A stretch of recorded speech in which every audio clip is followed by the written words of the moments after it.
Hello, everybody. I'm back. I think I'm back. I don't know. It's been a little bit crazy the last couple of weeks. Uh,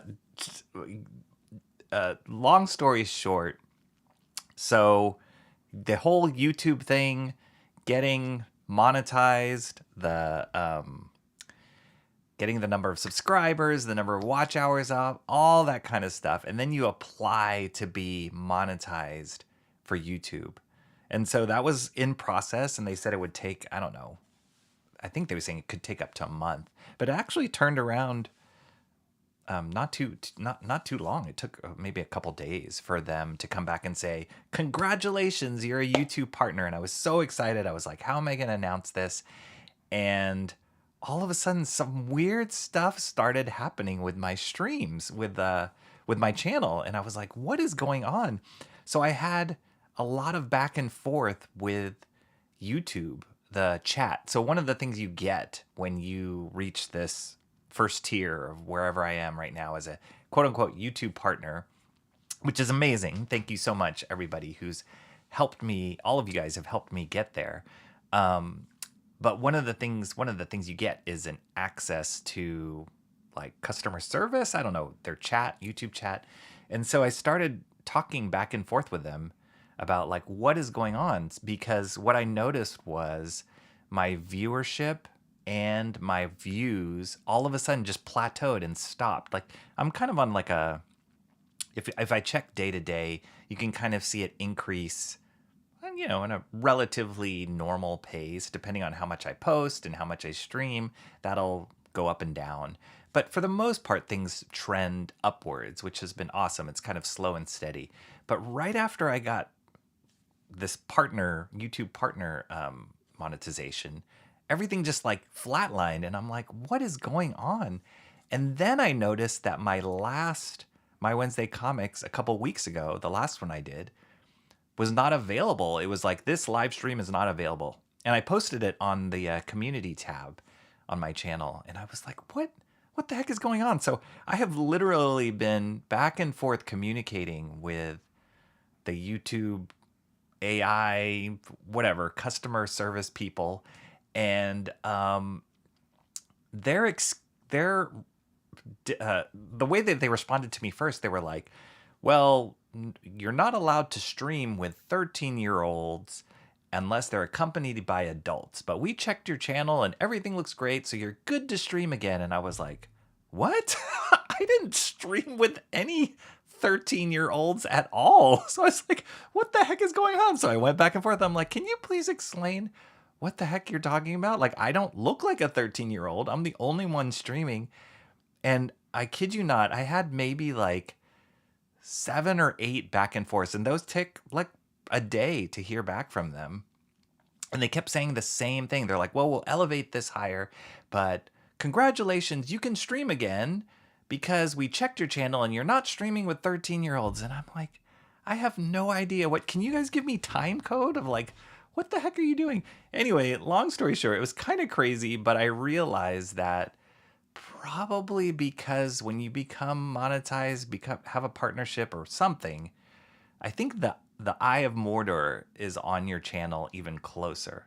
So what I can gather is maybe something, I don't know, I'm a little nervous now, but maybe something that I streamed on one of the comic books we looked at, maybe they deemed as like not okay with kids or whatever. I have no idea. And they didn't give me a clear answer, but they said, you can stream again, but we can't put that stream back up. So I lost one of my streams, the last stream that I did. I lost it when we were talking about what we're going to do next for a master study, all those kind of things. I'm really, really upset about it, but I don't know. I was even nervous that this stream would even be able to go today based on everything that happened. So needless to say, it's been a weird last couple of weeks. I do have relatives visiting also as well, so it's been kind of chaotic in my schedule. But I was like, okay, well, we're gonna cross our fingers and try this again. And what the heck? Wait a minute, I just saw something. I saw a super chat show up from, what the heck? Mark's Music Obsession. Are you kidding me? The very first super chat, $4.99 from Mark's Music Chat session. Thank you so much, Mark. Oh my gosh. I just, I missed it. I wasn't even paying attention.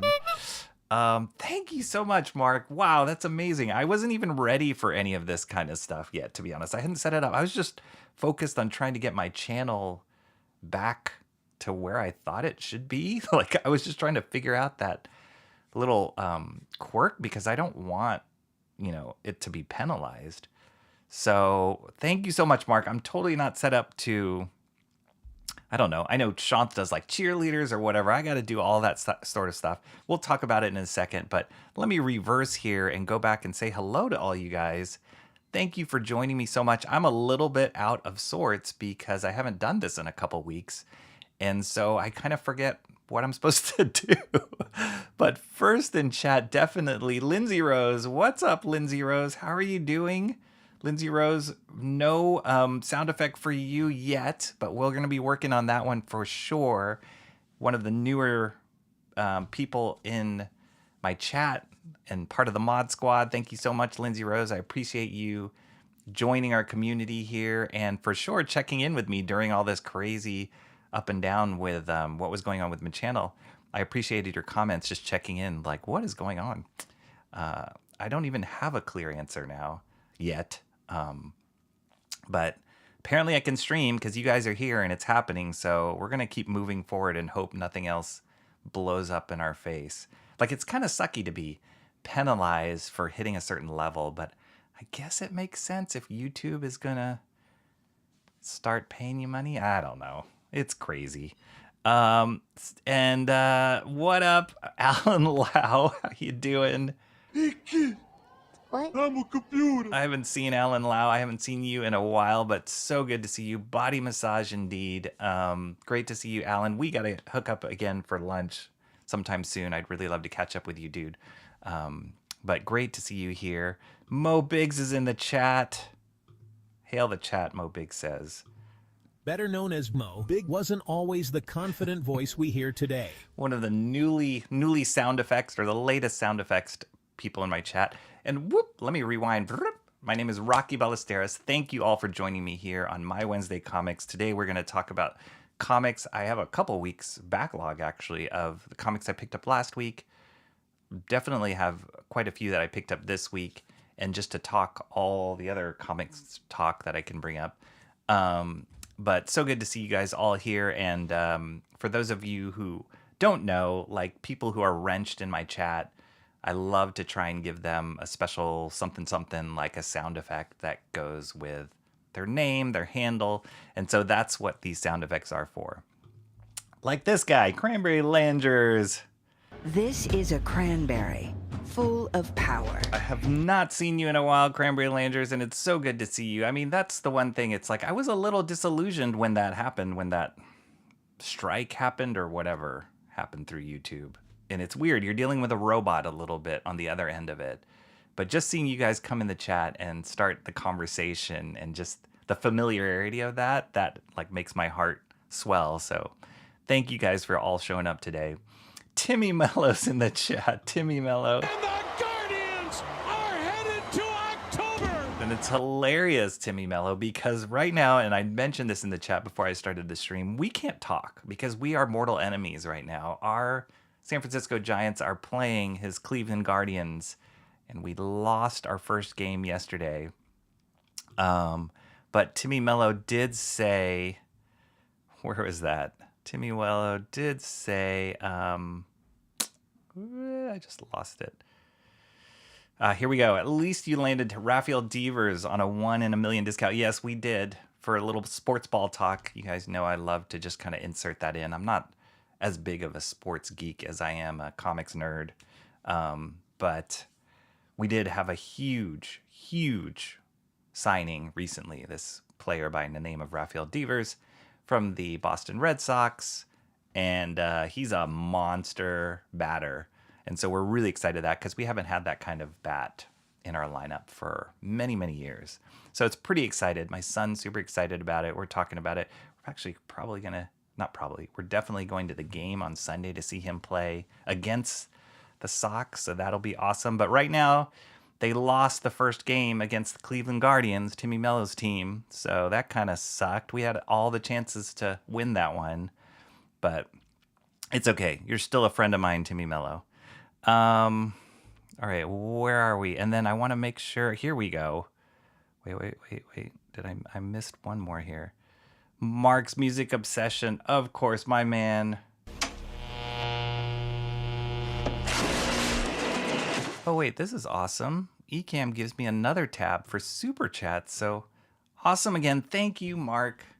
You are the best, man. I really appreciate your support. For those of you guys who knows Mark's Music Obsession, he's been on this channel since almost the very beginning and has always been supporting me getting and growing this channel. And so I so appreciate your friendship, Mark, and your support. And thank you for my very first super chat. Holy cow.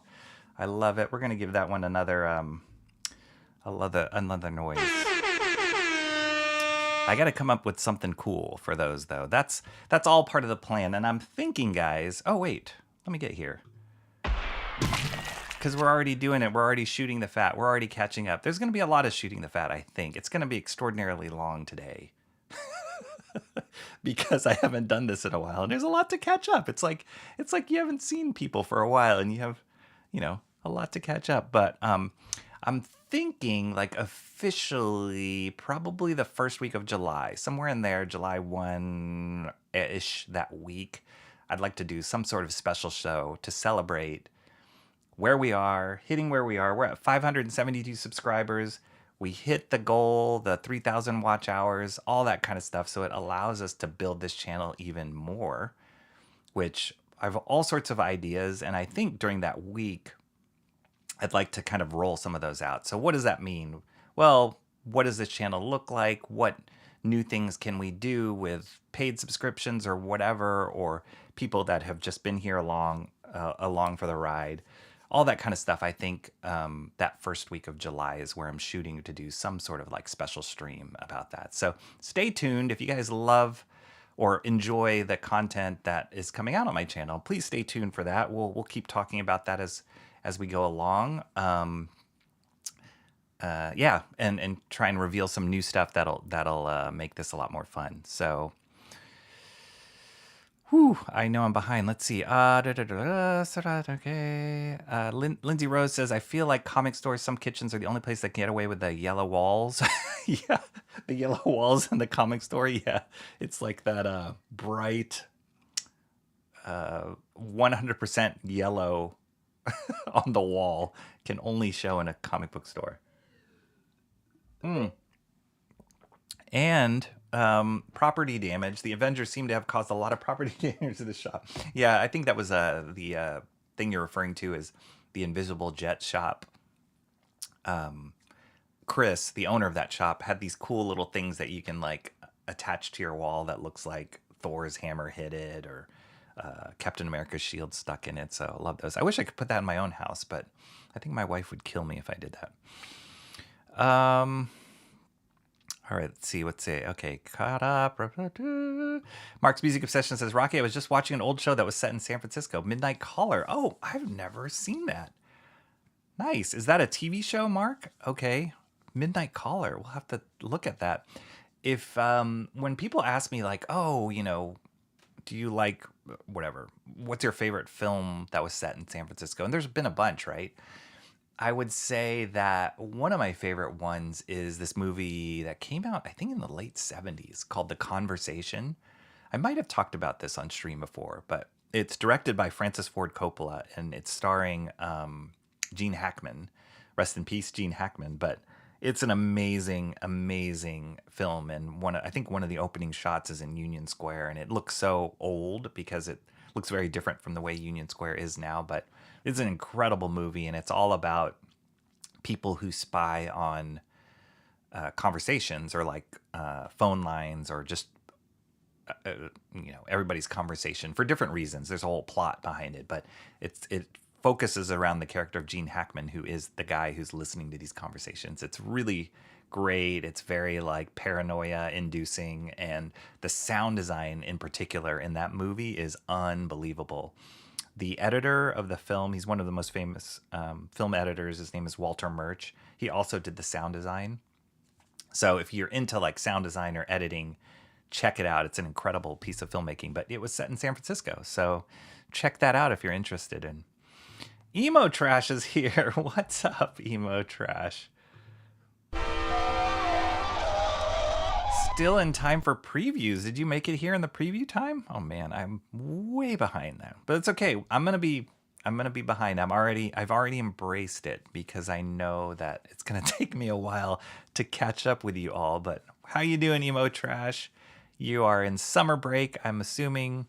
Hopefully just chilling out, not stressing out about any school assignments, unless you're taking summer school.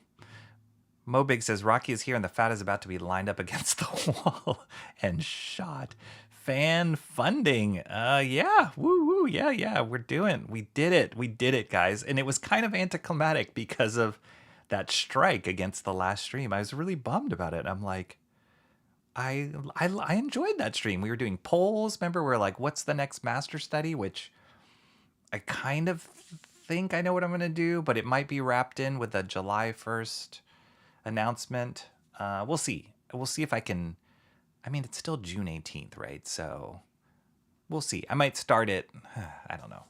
I got too many things, but I was definitely distracted by trying to understand what happened to my channel and make sure it doesn't happen again, because that would stink. Mobig says, damn, Rocky and YouTube are finally friends with financial benefits. Sounds like he's already changed his It's right. Totally.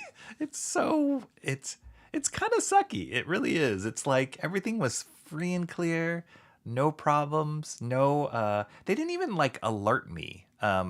Sometimes if you use music that has copyright issues, then they'll give you like a little warning of like, oh, this is restricted in these territories or these countries. Like, do you want to keep using it or do you want to change it? And so they'll give you a little warning. I've had a couple of those in the past when I was first starting this channel, but none since. But this one there was no warning, no email, no notification, nothing. It was just like, this live stream is not available. And I was like, why? And then they gave me the whole thing about like, we don't allow 13-year-olds to stream unless with an adult, but your channel doesn't have that. So congratulations, you can stream again. And I was like, I didn't even realize I couldn't stream. And number two, like, who's the 13-year-old you keep talking about? I think it was just, I was just in I just got thrown into some sort of bucket that they just had that pat response that they sent. And that's all it was. So who knows what happened? That means he has more to yap about this time. That's right. We're yapping it. Strap in for the yap, folks. First super chat, Mark's Music Obsession says, or supper chat. I love that. We'll call them the supper chats. That would be amazing. Pay for my supper. Thank you, Mark. I'm just going to keep saying thank you to you. It's just so awesome. Thank you so much. I have a good feeling that Rocky will eventually get to the point. No, I won't, Mobigs. You know. Come on. Comrade Sammy. Chat Ninja. Welcome, Chat Ninja. Love having you here. How are you doing? It is believed the person behind the YouTube customer service department is none other than Nergal, one of the greater elder abominations of the underworld. That sounds about right. I can imagine that there's some otherworldly stuff going on the YouTube side of things. But it also made me consider, like, I've heard people say this. Content creators say this. You've got to, like, be in charge, or for lack of a better word, like, own your fan base or your audience. And the more like third party or middlemen that you use to garner that audience, the more chance you have for that being stripped away. So for example, in kind of simpler terms, like if I'm building this audience in YouTube, which I have been, if YouTube all of a sudden says, your channel's down. We're not going to fix it because of X, Y, and Z. And I can't fight those charges. They just say, man, we're going to cancel you, or we're going to turn off your channel. Then I'm going to lose all the connection for the most part with everybody that I've built on YouTube. So a lot of people build their own like mailing lists, which I think is really smart, or newsletters. So that has been in my mind of maybe I need to do that while the channel is still small and growing, kind of get into a good habit of building like a mailing list outside of YouTube. Because when weird stuff like this happens and YouTube says, you're cut, what's going to happen? You know, what are we going to do? So I'm sure all of you guys have heard many stories of bigger channels than mine getting struck, getting canceled, losing their channel, all that kind of stuff. It sounds like a nightmare. And I would hate for that to happen. Especially with the way that they responded. They like really had no idea, other than maybe the last person I talked to, they really had no idea what they were talking about. They're just kind of shooting me standard answers and saying, good job, you can stream again because we noticed there's no 13-year-olds on your channel. And I'm like, who said there was a 13-year-old to begin with? It's not even a question. Anyway, the algorithm determined that Rocky looks 13. Time to grow. Maybe. So maybe I should take that as a compliment? I don't know. Look at the big, beautiful $sign in the corner of my screen. Look at that. Look at that. Thank you, Comrade Sammy. I did see it, Mark. I'm behind, but I did see it. And thank you so much. I should have been faster on the draw, but you know me. Some 13-year-old lurked for a bit. Maybe all that talk about Manger's Spider-Man triggered the degeneracy. I don't know what it was. I can't even go back and watch that old stream. I mean, I have in the description, I can see like what books we talked about, but nothing. The only thing I can think of is maybe the Body Bags hack and slash issue where there was some violence in that. But I'm like, a lot of the comics that I look at have probably equal to, you know, comparable scenes of violence. So I just got to be careful. I got to be a little careful. I'm a little hesitant. But we'll see. Hopefully it was a fluke. Hopefully it was a fluke. Yeah, it was first super chat was Mark's Music Obsession. Rocky needs to create an express super chat function where your chat is guaranteed. I love how 30 minutes or less is considered express in my world. John is here. How appropriate. He goes, what's your name? He goes, John. John is never late, always keeping productive. How you doing, John? John, my very first, very, very, very first chat shower upper, or somebody who showed up in the chat. Very first one was John. Great to see you, John. Next is the first membership. Mark's Music Obsession has always claimed that. He has always claimed that. And for sure, once I figure all that out, you're going to be the first to know Mark's Music Obsession. He'll be Gothics 2.0 with super chats. I don't know what that means. Does she get... I mean, she's got hundreds of thousands of subscribers. So, there's no excuse for me. Let's see. Well, when do you have to leave, Comrade Sammy? I don't think this says the time stamp when you... Well, not on Ecamm, it doesn't. Could be worse than Granny. All right. Maybe YouTube thinks comics are for 13-year-olds? I don't know. Maybe? I don't know. I'm only here for maybe an hour, though. Okay. Depends on whether you plan to stick around for at least...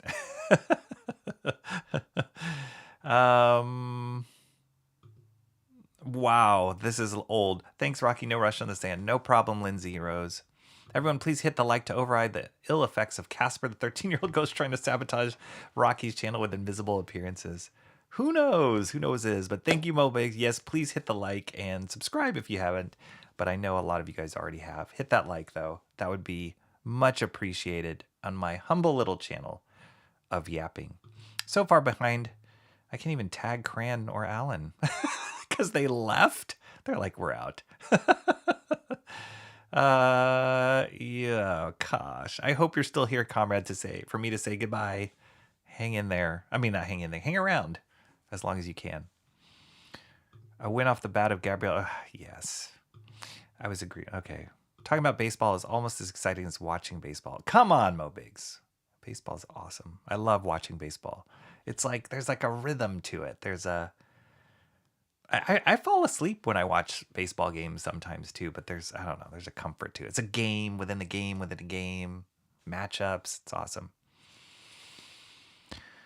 Comrade Sammy says, I'll sleep when I'm dead. It's a waste of time. I agree. Who needs it when you can chug caffeine instead? Me. Yep, I got mine. Here's my first sponsorship. Starbucks Frappuccino. I needed a little of coffee boost to get me up, but and it doesn't really have that much coffee in it. It's more sugar. But let's see. Crack pack, you guys bow. Lots of people bowing for the crack pack. Better watch your back. Bowing. Okay. Did Rocky just suggest that he was almost caught up? Foolish.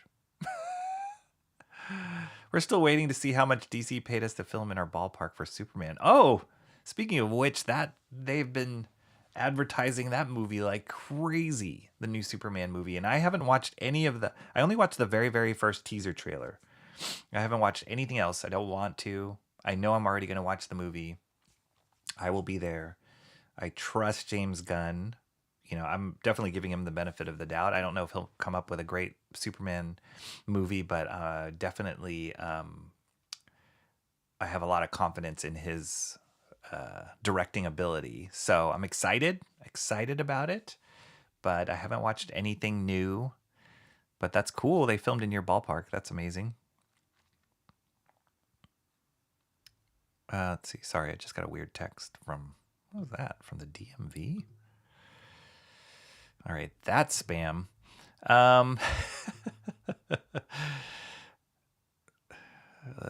It's incomplete debate. Yeah, I've got problems. It was on NBC show for a few seasons, ran from 88 to 91. Oh, okay. Huh. All right. I'll have to check that out. My phone is tapped, my lips are chapped. Usually your ride comes to 5:45. All right, you're still around then, Emo Trash. You're still around. Here for the yap, Lindsay here. See, Lindsay Rose is here for the yap first and foremost. That's why I appreciate it. You know what? It's not just about the comics for her. It's the yap. The yap. Or as John likes to call it, the yapocalypse. That's good. That's good. It's for all you guys that live in silence during most of the day, that are introverted, that are just by yourself. You need to hear that there's other human beings in the world that can just talk and fill the void. You ever with those kind of people that, like, when you hang out, it's like you can just relax because they're going to do all the talking. That's what I'm here for. I'm not normally like this. I'm really not, just on streaming. My wife always jokes around that for every 5 words I produce, she produces like 5,000. So I think that's pretty normal guy to girl ratio, but it's pretty extreme with me. So you guys are going to get all the words that I have for like months in my bank. And then when I'm done streaming, I'm like a mute. It's really hard to imagine that, but it's true. Yeah, I'm not going to get to the point. I didn't notice the phone changed it to supper. Yes. Rocky got to my Chutzpah. I have to leave. Nice. See? I'm doing good. I was blown away. What are the odds? There we go. Just in time. A few minutes left. Aw, Comrade Sammy. Not going to even see any comics. But it's okay. See, I just looking 36-minute mark. This is pretty average. I know I haven't caught up all the way, but this is pretty average, Comrade Sammy. So I'm doing all right. I'm not going way overboard. Maybe you wouldn't be in jeopardy of all these strikes if you weren't such a hot-headed loose cannon on your channel. Maybe. I don't know. Like, I'm pretty, I'm not controversial. I'm not like a shock jock, as some YouTube channels can be. I'm pretty low-key. So who knows? Maybe somebody said there's a suspect 13-year-old on Rocky Ballesteros' channel. You better check it out, YouTube. I don't know. Maybe it's one of you guys. Can't wait for the first membership. Proud to support Rocky's efforts. Thank you, Mark. Mark, you're the best. Time for me to jet. See you later, Comrade Sammy. Thank you for being here. Thanks for showing up and always for commenting. We love having the Chat Ninja here. Hopefully, maybe you'll swing by back while we're still talking comics. Who knows? You mean the YouTube Trust Me Bro is not enough? Nope. I know, but I think this was the first. I've always seen like Shant and other friends have always told me like, oh, you got to be careful. Like, don't show too much of this or like cover this up. And I mean, even some of you guys in the chat have said, oh, be careful with like nudity or inappropriate stuff, like, which is not even super explicit, the stuff that I show, but people are like, oh, you better be careful. And I'm like, okay. But this one was weird. This one was a really weird moment. Rocky catching stray sniper bullets the second he gets the money is like YouTube was expecting. Right? I'm like, I made it. And you're canceled. What? That's not cool. Really should have known Mark was going to be the first, really. He's been talking about it since the beginning. Emo Trash knows.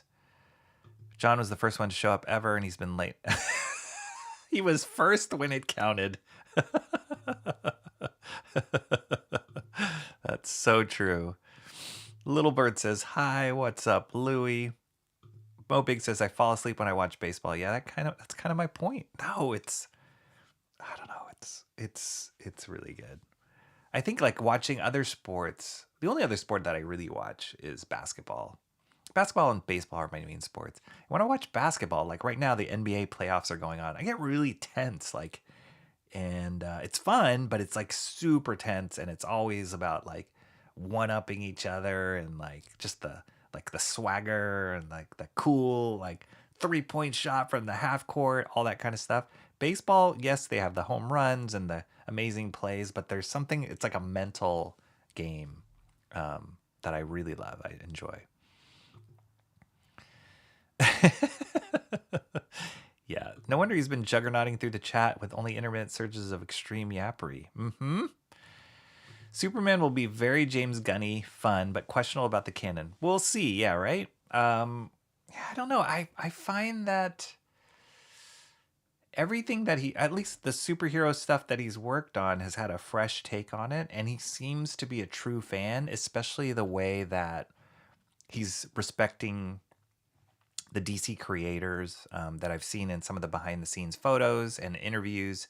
Like, he always makes a point to shout out those DC creators. And even the current creators that are working on DC, like Jim Lee and Frank Quitely, like all these guys that have really made a mark on Superman.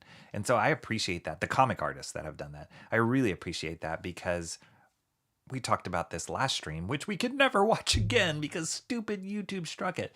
But on last stream, I believe we were talking about how Rob Liefeld was calling out Marvel for treating comic creators poorly this whole time. And he's really just kind of burnt that bridge and said, screw you, Marvel. And you've made billions of dollars off of all of us creators, and you can't even give us proper credit. And it's kind of true, and it's really sad to see, as a creator myself, to see like you put everything into creating characters, worlds, stories, and you want it to become mainstream. You want it to be, blow up into these huge tentpole blockbuster movies that the world sees. But you also kind of want credit for that, right? You don't want it to just be about like the actors or the director. You really want it to be recognized for your contribution in that. So I feel like James Gunn has been doing that with Superman, at least from what I've read. So that also gives me a lot more confidence that he will treat it respectfully. Who knows? He might botch it, which is all possible. But so far, so good, I think. Yeah. So far, so good. Seems like. Let's see. Lindsay Rose says, yes, my extroverted self doesn't always want to be the one doing the talking. I was glad to hear Rocky spoke to his wife for the first time in 5 years. He doesn't like to interrupt. Rocky is controversial with his Oriental as a pejorative interpretation. Maybe that was it. The whole talking about Orientals. Maybe, I don't know. It really has made me second guess. Like, what have I said that could have offended the YouTube gods? Maybe everything. Watching baseball versus golf. In baseball, there's running, both sleep and do. Yeah, I can't watch golf. Golf is boring to me. I get really tense. It's called adrenaline. One tends to experience it during things with tricks. Okay. Duly noted. Emo Trash says, me over here, like, yes, the men watch. It's not just men who watch sports. Is that why I find hockey the most interesting sport to watch? Maybe. I don't like hockey that much. Yeah.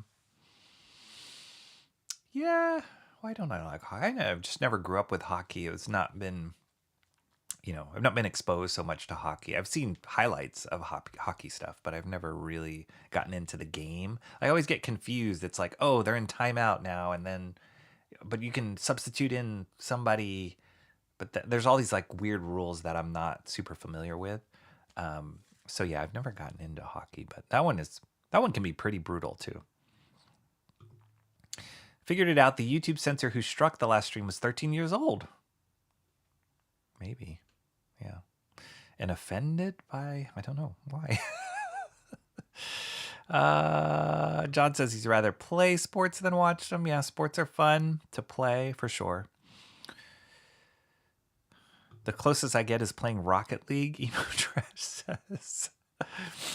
But only in the last stream? I don't know, Lindsay Rose. I think the only reason why I think it might have been something I said in the last stream was because that stream, you can't watch it anymore. It was taken down.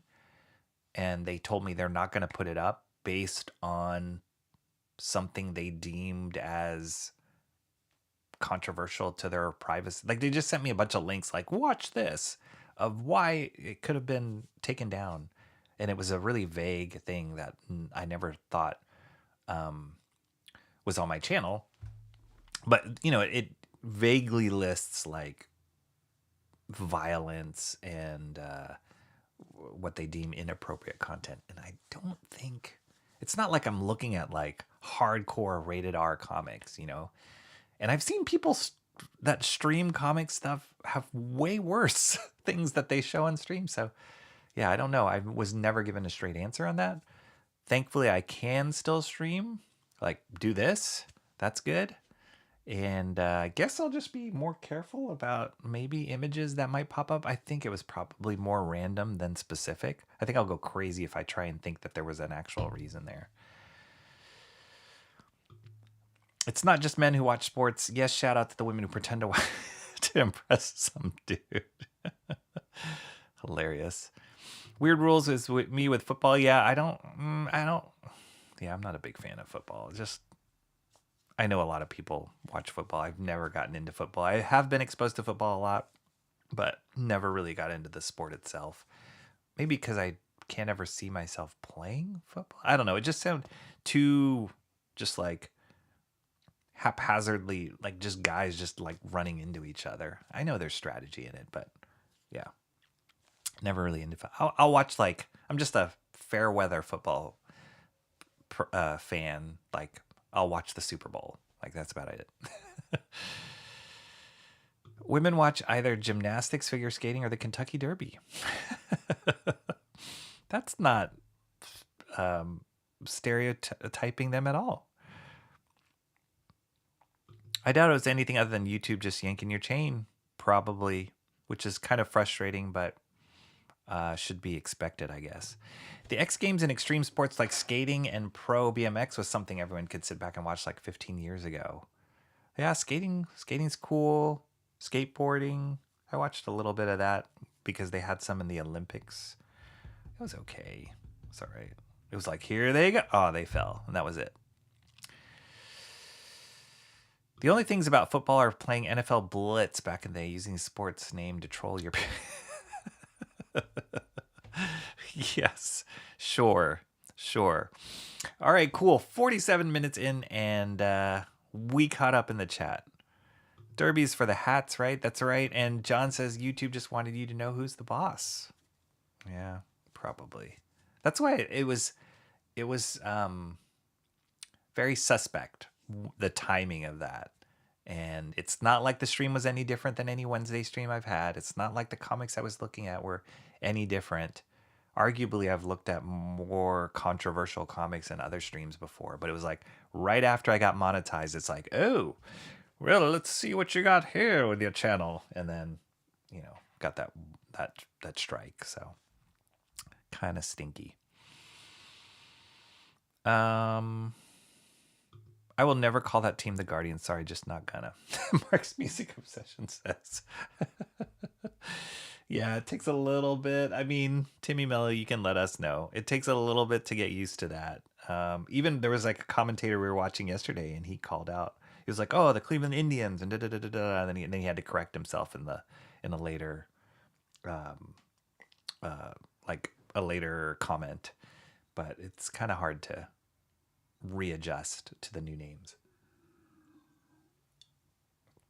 All right. They are the Cleveland Indigenous Peoples now and forever. Oh my goodness. It's so good to hang out with you guys again. You make me laugh. All right, where are we going? Let's talk comics. That's what this is about. All right, so I didn't get to go over comics from last week, which I didn't pick up too many, so that's not a bad thing. But there were some cool ones that came out, some of our regulars. So today I'm kind of looking at books that are like ongoing books, obviously, that I have been getting that are still holding on strong. Then this week there's a couple books that are on the newer side of things they're like making a case to be regular books for me. So I was like, okay, cool. And then there was a cool independent book that I picked up on the rack that I'd never heard of before, but I just loved the way it looked, that I'm gonna share with you guys today. And then if there is time, there's a couple things that I got from my library which are kind of cool. But let's get going here with none other than our boy Absolute Batman number 9 came out last week. So the exciting thing about this one is I forgot to check. Here's the exciting thing. I forgot to check if this was in focus. So give me 1 second. There we go. The fun thing with this one, or the exciting thing about this issue of Absolute Batman, you guys know I'm a big fan. Scott Snyder, Nick Dragotta are the creative team on this book. Last couple issues, 7 and 8, there was a guest artist by the name of Marcos Martin who did a Mr. Freeze story. It was awesome. It was great. Loved his style and everything. But they were hyping up this new issue 9 because this was the introduction of Bane of the Absolute Batman world. So one of the signature things about this Batman, and we've joked about it here on my channel before, is that he's super thick. He's just, his thighs are like tree stumps, and he was just like, and they consciously did that because they wanted to make Batman in this other universe, this non-canon Batman universe. They wanted to make him a more like blue collar character as opposed to the upper crust elite that Bruce Wayne is, that we know and love of Bruce Wayne from the normal Batman storylines. So one of the details in that is that he's basically like a construction worker, and he's this super thick, like man of the people kind of guy that just works out all the time. So that's been fun. That's been awesome. I've loved it. I thought it's really fun.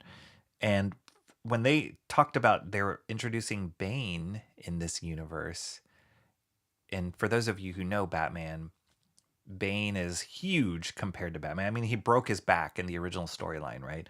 So he's like a huge guy from South America, like Mexican wrestler kind of vibes to him. So I was always, when I heard that they were going to introduce Bane, I was like, whoa, what is the take on Bane they're going to do here? And so what they've done is they've just made him bigger and thicker than Batman himself, if you can even imagine.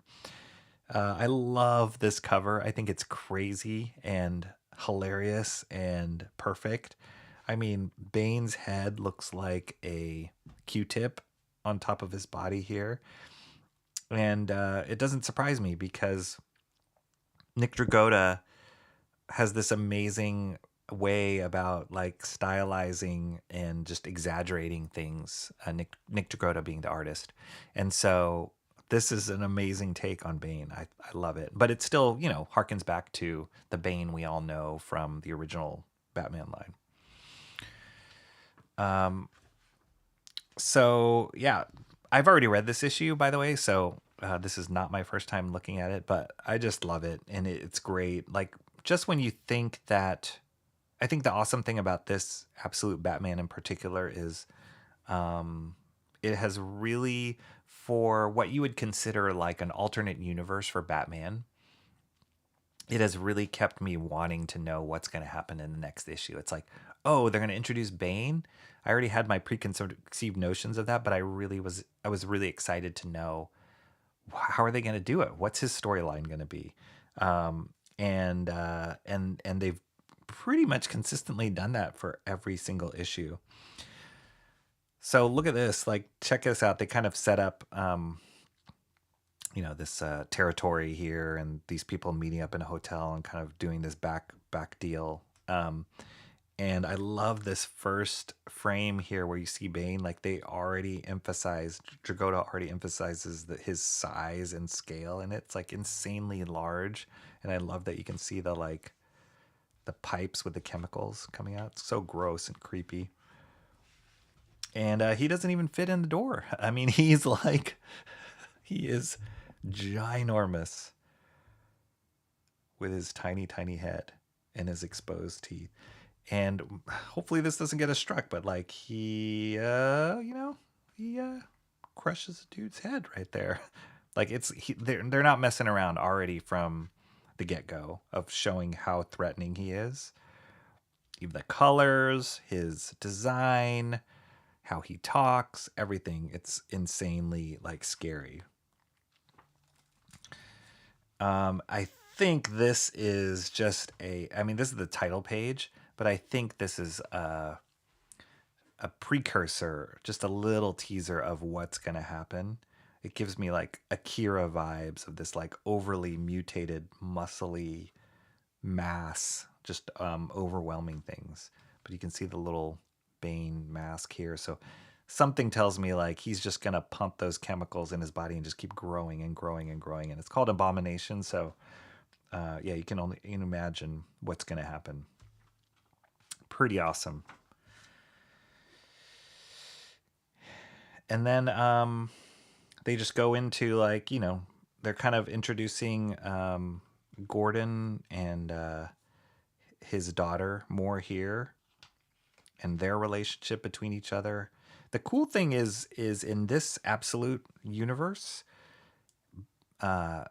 everybody or not everybody, Bruce Wayne, Batman's close friends know that he is Batman. Like it's not a secret identity. It's pretty out in the open with his friends. And his friends are being like,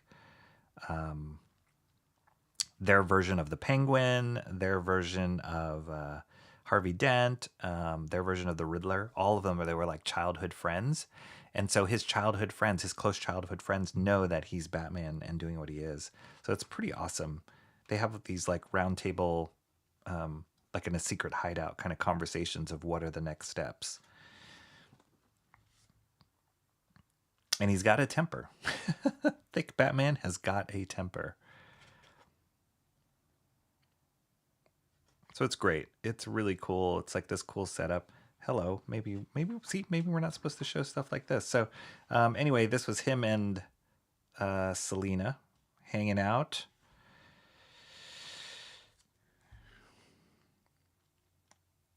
And then this is awesome. He's in this like underwater in the Batmobile, which is this large truck or whatever. but he launches into this underwater pathway. And it's cool. They use like just how Bruce Wayne in the normal Batman uses all his technology and his money to kind of give him the advantage in his detective work. They make this Bruce Wayne in this world, like he uses all his knowledge of like, he's super smart, but his knowledge of like how buildings are made because he's in construction and like the piping and everything to like figure out how to get in and out of places. So I thought that was kind of a cool little tidbit detail. It's this cool overhead shot of Batman here. And then Alfred just serves, he's like a spy agent kind of. He's a lot more active than Alfred in the regular book, but he's also kind of helping Batman figure out like uncover like what's going on in the city.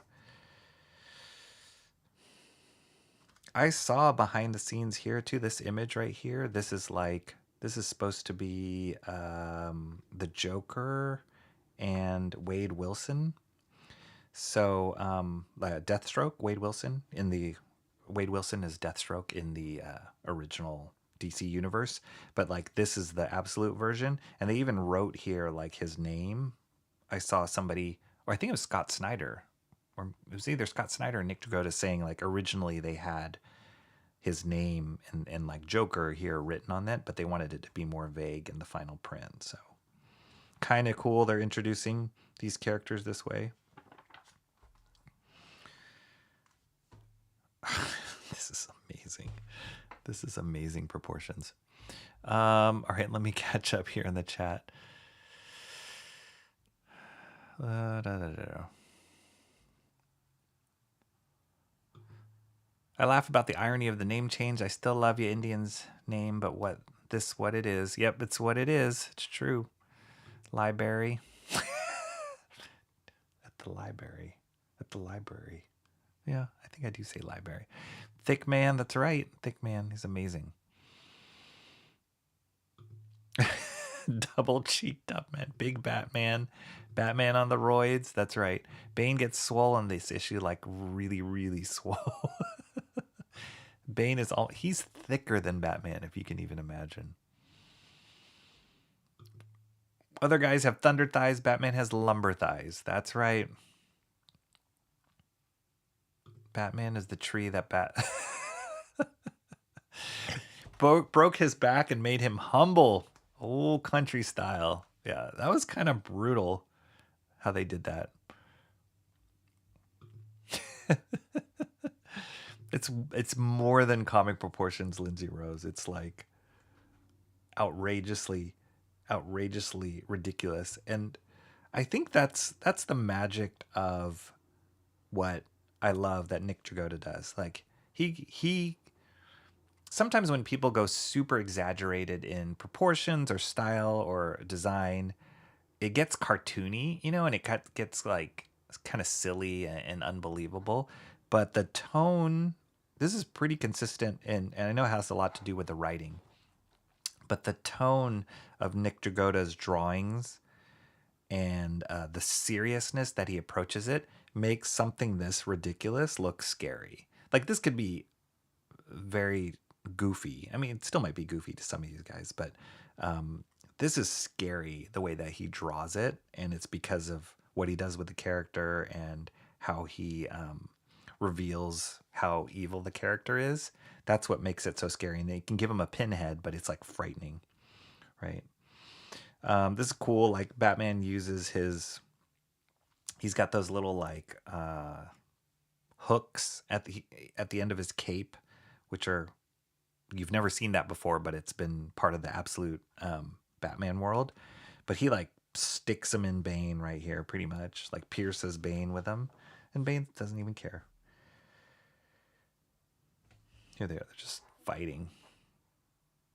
That is frightening. That's totally frightening. And he's like pumping himself up with the chemical, the adrenaline or whatever. So crazy.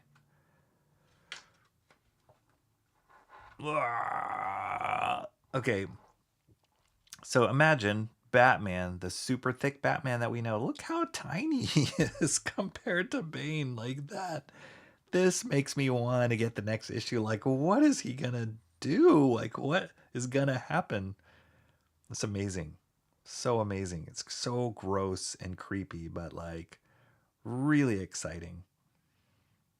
I love it. And there's a little short story for crypto. They just launched not from me, but this just launched. The first issue of this came out today of a crypto book, and they're plugging it big time just because they think crypto is going to be a huge money maker for the Superman movie, which is probably true. But yeah, there we go. Superman, James Gunn, Superman. But look at that last image. I mean, come on, like I cannot wait to see what happens with Bane, and if they're gonna do some sort of backbreaking thing, to be like to keep a homage to the original series or the original Batman story, but like do it differently. If he tries to break his back, he's gonna like fold him in half. This size. It's pretty awesome. So yeah, Absolute Batman. If you like thick Batman, you like thicker characters, this one's for you. This is the start of a new... I mean, they're building up the macro story. It's all tied together, but this is the first intro to Bane, and it seems like they're going to start a new arc there. So it's awesome. I'm all in with Absolute Batman. I think they're just doing an amazing job creating this new world. And out of all the Absolute books, this one's for sure my favorite, and I'm still buying regularly. What I like about that Bane cover is Bane's gargantuan form takes attention away from the horrifically cringe Absolute Batman. That's right. That's right. We'll see. We'll see if Absolute Batman uses his logo axe, his rectangular logo axe on Bane. Crypto AI taking jobs away from hardworking real dogs. Absolute Big Mac Batman logo looks like the Milkbone logo. Coincidence? Don't feed your dogs those trash Milkbones in that ad. Wait, okay, let me see. Was there an ad for Milkbones? Was there an ad for Milkbones? That'd be weird. Or you guys are just talking about Milkbones. Okay, I thought, oh no, you are. There is an ad for Milkbones. Oh man. It does kind of look like the logo. Ay, ay, ay. I mean, I feel like with this logo, they're just I'll go to my grave with this. Like, they were just unapologetic of saying, we're going to go thick. We're going to go fat with Batman. He's just going to be yoked. And that's what this whole thing is about. It's just how big can you go? And and you think you can go only so big? Well, look, we're going to introduce Bane, and he's even bigger. What's up, Beats? 10% bogan, 50% bogan, 100% bogan. Awesome to see our friend from Down Under, Jeffrey Beats, is here. Beats, did you pick up Absolute Batman number 9? It's a good one. It's a really good one. I'm waiting for them. I mean, not to be cynical, but I'm waiting for them to stumble a little bit. But just because I'm like, can they keep this up? They're keeping it up. And they're just keeping me totally engaged and excited about what they're doing here. Bro's shoulders are an entire city block. Yep. It's amazing. Built like Kingpin from Spider-Verse. Yeah, kind of. That like crazy exaggerate. I mean, that's another great example of like super way exaggerated proportions, but they made it believable and also kind of scary too. So that's a good reference. They used my pull quote about the logos. That's gross. Gordon's daughter is giving the side eye. I hope no one caught on to the fact that she's been using Bane's drug cocktail and the steroids are causing male let's I mean, she's kind of a cool... Oh, yeah, I see. No, she's cool. She's cool. I haven't counted her out yet. And they've just kind of introduced her a little bit. Nothing too heavy yet. They are building up something between. This is Bruce Wayne's mom, Martha, and they are kind of building up something between her and Jim Gordon. So we'll see how that is. She's got more of a role than. Well, she was dead in the original one, so I guess you can say she has more of a role than being dead. Maybe there's a Jenny Craig ad at the end of this Big Back Man. Don't let YouTube dictate your actions, Rocky. Be yourself, or you'll be changing for YouTube. Yeah, it's true. It's true, right? We're just gonna go for it. 13-year-olds be damned. No, I'm kidding.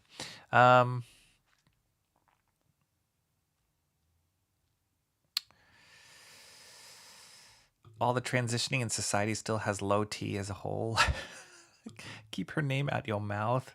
From here on out, I picture Swole Bane speaking with his cartoonish Costello higher pitch vocal tone. Not the, what's his name? Tom Hardy.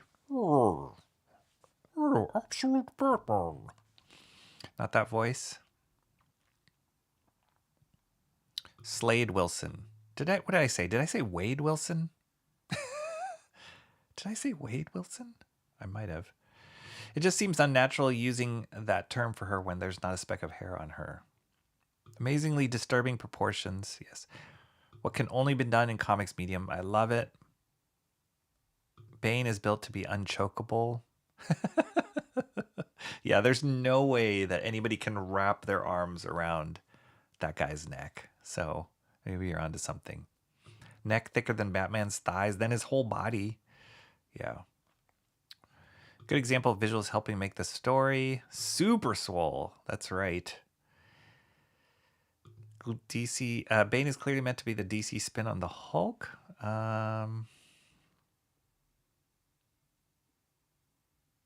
That's definitely 15 to 2. I mean, you'd think that Absolute Batman is probably 6 foot to 6.5 feet tall. So, yeah, he's got to be at least 18 feet tall. Crazy. And I don't think, just based on that title screen, I don't think that is as big as he's going to. I think he's going to get bigger. I think they're going to go full on Akira in a little bit. Maybe Batman will,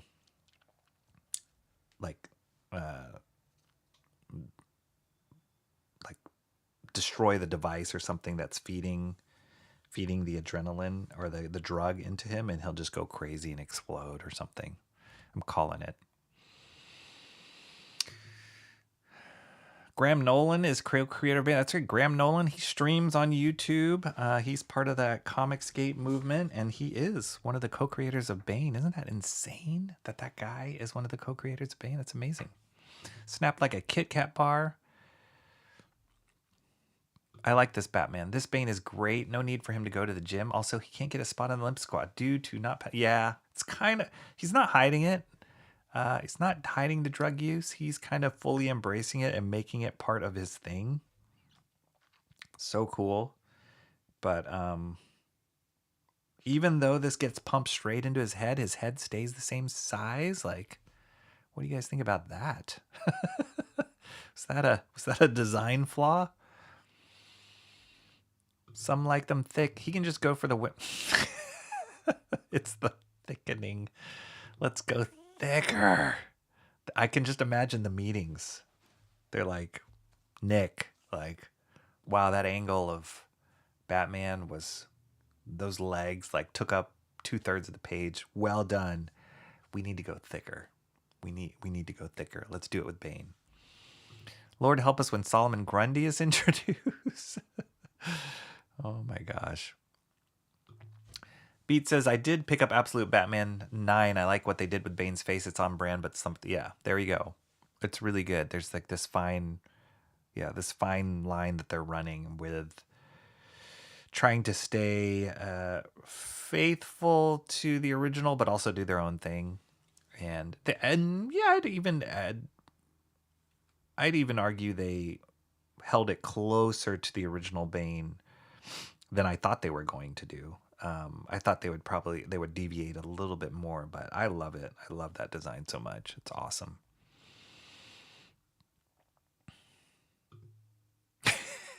That's what they call the 5-head emo trash. Big forehead is 5-head. Whereas Catwoman in the series, they only had one issue that kind of touched on her a little bit, but I think they're saving her. I think they're gonna have, they'll probably have a bigger storyline with her. Yes, she's just eye candy right now, but Emotrash, gotta bounce. Yap Storm indicates my ride has arrived. All right, see you later, Emotrash. Good seeing you again. See you next time. Bane, the Living Plant.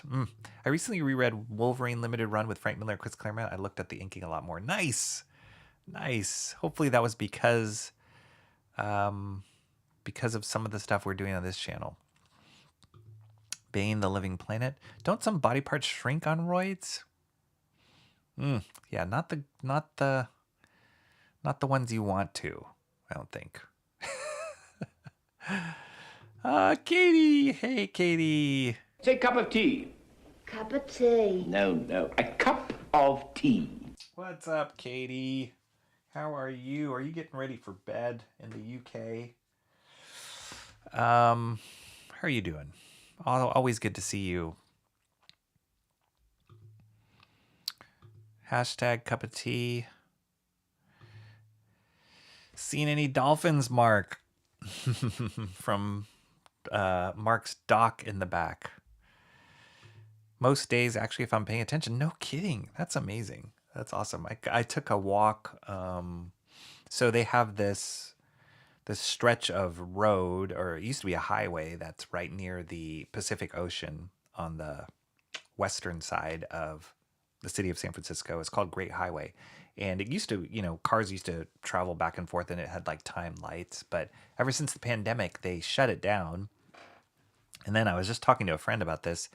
They had a proposition to permanently shut it down, which was very controversial because the people that live next to the highway hate it. They needed that street to be open so that cars and commuters could pass easily north to south on the west side of the city.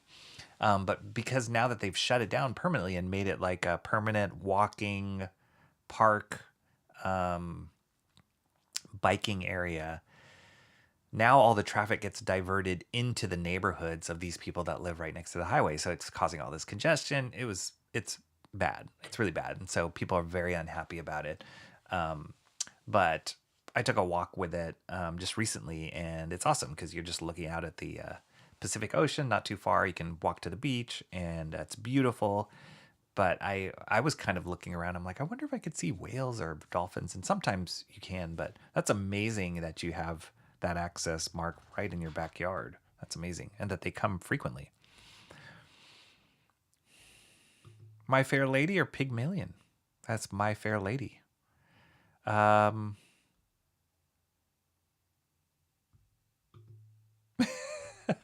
don't know if you could swim with those dolphins. Maybe you could. All right, let's talk about this next comic. Geiger, always in on the Geiger.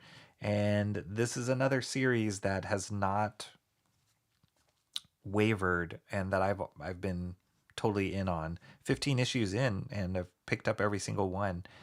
Jeff Johns, Gary Frank, Brad Anderson, same Ghost Machine team.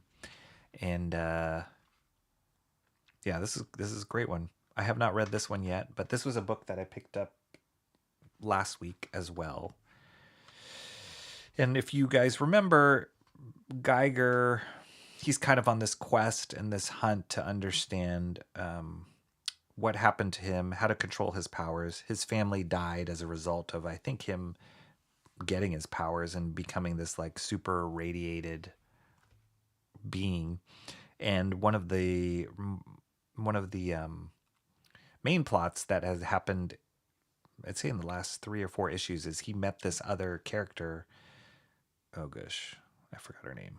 But she's a female character who has the same powers he does. And now he is realizing that her motives, her agenda is a little different from his. And she's kind of manipulating him in a sense, not telling him the full truth. And so it's been leading up to them kind of fighting each other and for more of that truth to come out. So it's been cool. It's been awesome to just see his story, this like wandering journeyman kind of tragic story of losing his family, cross paths with hers.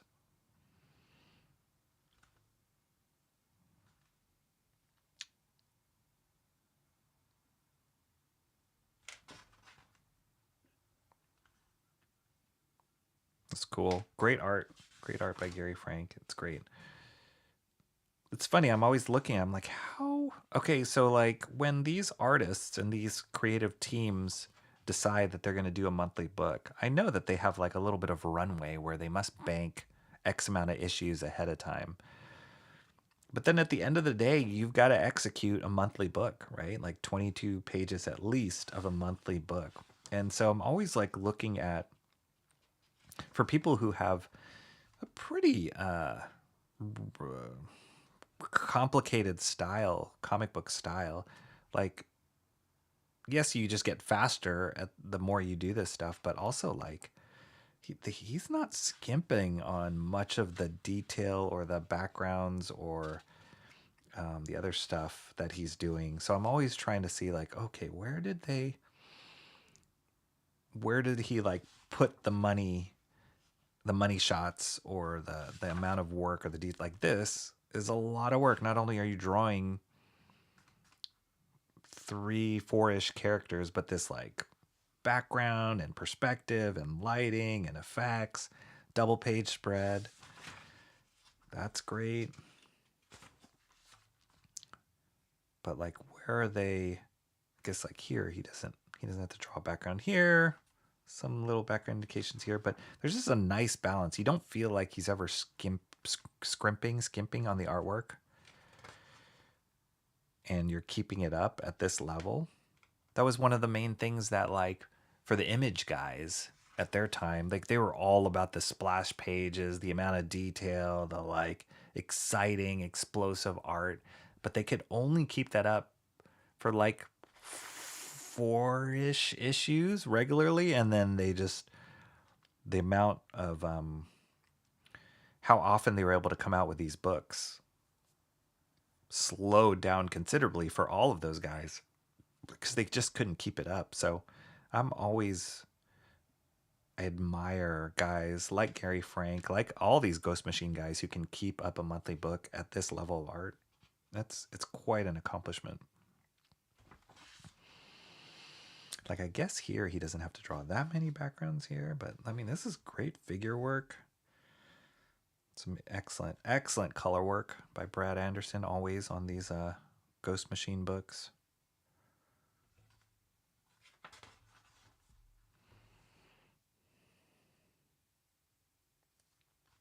It's awesome. I did read also an interview, or maybe a post on X, where the other book, Rook Exodus, has not started its second run yet. It finished a first run, hasn't started a second run like Redcoat or Geiger has, and I think it won't come out until later this year, maybe October.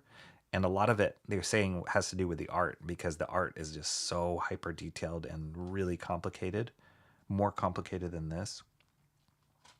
So they have to take a little bit more time. This is cool. It's a cool little spread here of like the two panels, the split panels here between radiated figure and not radiated figure.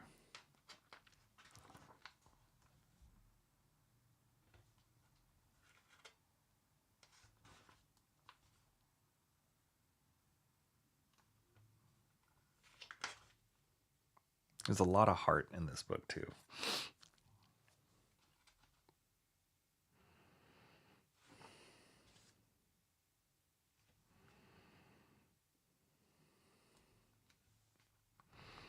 It's cool. Very cool.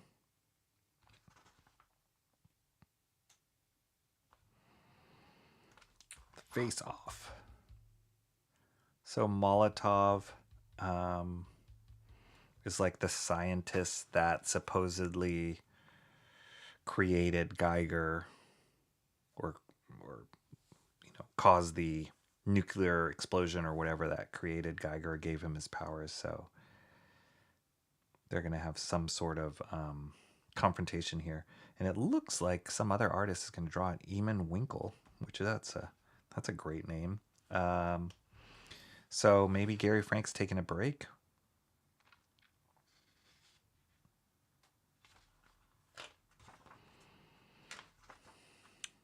Usual advertisements here.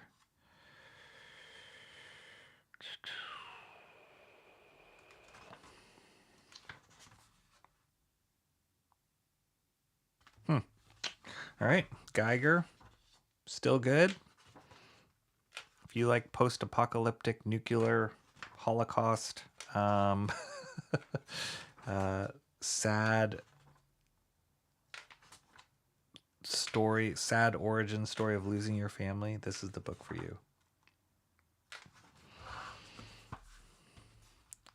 Great colors. Love the colors in the Geiger.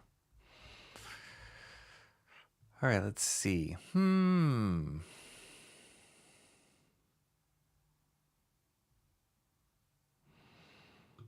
Mark's Music Obsession says the dolphins are noisy. They will come up to your boat if you stop for a few minutes. Wow, that's crazy.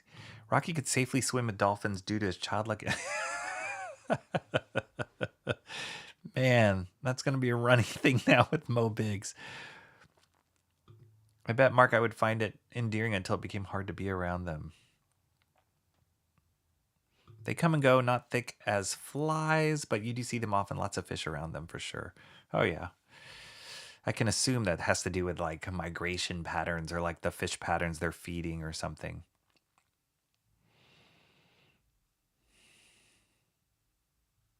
Was confused. Don't swim with sharks. 13-year-old viewers. Sade Comics, what's up? What's up, Phil? Hello, hello. Everybody's saying hello. Is that Nerdrotic in the Face Off ad? Oh, this. I'm not that familiar with Nerdrotic. Is that what he looks like? I've heard of him. I think, if I'm not mistaken, John, didn't we have this conversation? I think he used to own a comic book store in San Francisco, ironically enough. Geiger looks awesome. Jeffrey Beat says, I can't afford another title. Maybe I can get your mate Ray to buy and read his. Get my mate Ray to buy and read his. Yeah, borrow it. That's always fun. Like when you have other friends that collect comics. So most of my friends locally that collect comics do it digitally. And so I don't have those friends that you can like trade. Hey, can I borrow so and so and so? I'm always the guy they're borrowing stuff from because I collect the physical medium. But then I'm like, oh, how did you read whatever? They're like, oh yeah, I read that on Comixology or something. And I'm like, I can't borrow that from you. So that's kind of a bummer. Like I always loved that as a kid, swapping books. And then you'd like tell your friend, hey, can you bring me X-Men 230 to 240 tomorrow, and then you can borrow my X Factor like 25 to 36, whatever. So I love that, like swapping and reading, just so everybody didn't have to buy everything and you can still keep up with stuff. So that's a good idea, Jeffrey Beats. It's like playing Fallout, Geiger is. Yeah, maybe. Noisy library. How do you pronounce nosy?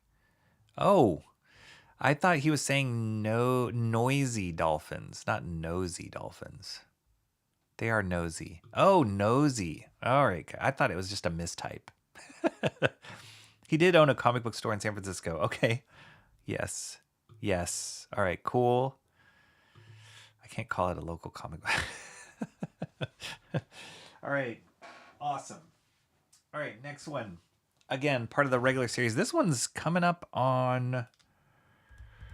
I believe there's only 10 issues of this. I could be mistaken, but I think it's closing out soon. And it's been solid, really solid book. If you like Chris Samney, if you like Detective Batman, great colors too, then this book's awesome. 100% they're going to compile this into a graphic novel. It's probably going to be thicker than your average graphic novel because there's so many issues.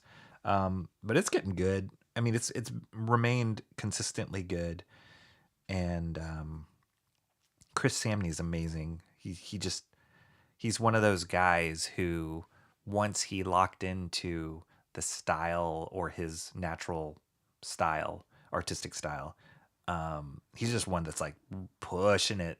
It's kind of like Mike Mignola a little bit, in my opinion. Like he's just knows who he is, knows what he can do, and knows his strengths, and just like leans into it and just continually refining it.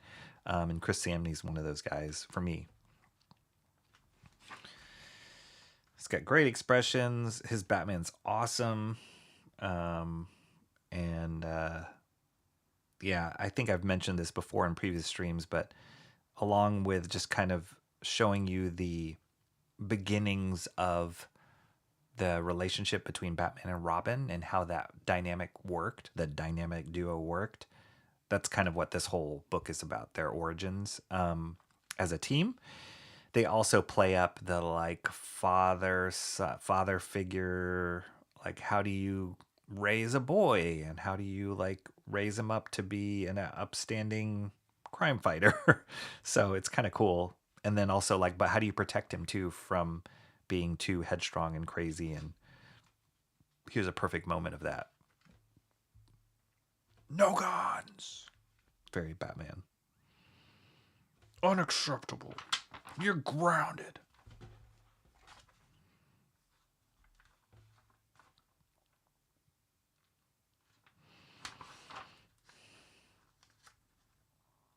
It's cool though. The colors are really nice. I believe it's Mateus Lopez. Yeah. The colors are really nice. They're very stylized, but they work super well with Samney's style. And then there's like a slight, I want to say like a slight like watercolor texture, or just a texture that he puts in the colors. So they're not just solid flats. There's like a gradient, but like a texture to them, like a very subtle texture to them. And it's awesome.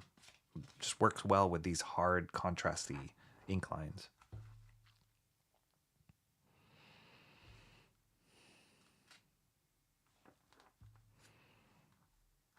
This has got to be a Chris Samney. Yeah, this is a Chris Samney cover.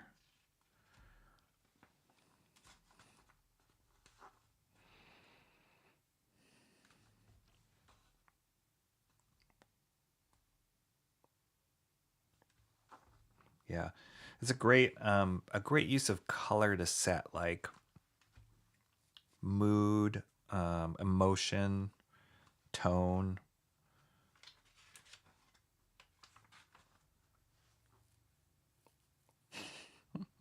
His Robin is really charming. He's just like a little punk, like Richie kid, but he's kind of endearing.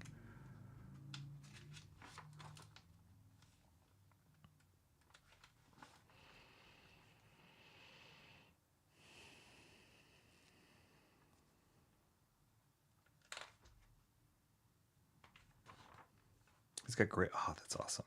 That's a cool Clayface, and he's Clayface is becoming a bigger part of this story too. They introduced him maybe 2 or 3 issues ago, but he's becoming more and more integrated in like a big part of the plot.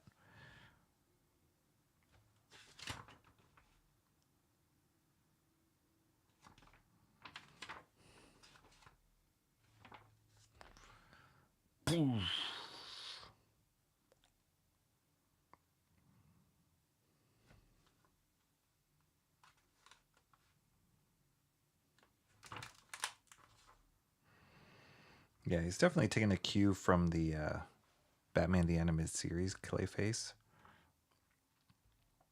but also kind of doing his own thing to it. He's cool. I've always loved that Clayface from Batman the Animated Series.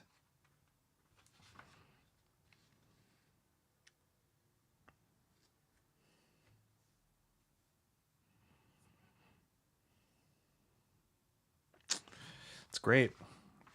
I love it. I think Chris Samney's just got, yeah, he's just got a lot of tools in his tool belt. It's great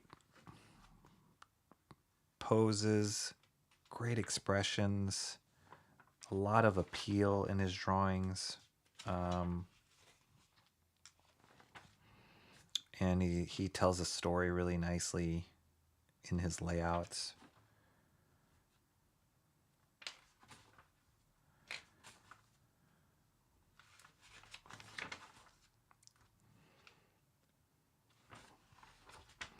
It's cool. Almost done. I love this cover too. It's really interesting. This mask is something that Clayface was wearing before. It's kind of cool for him to incorporate that in the cover.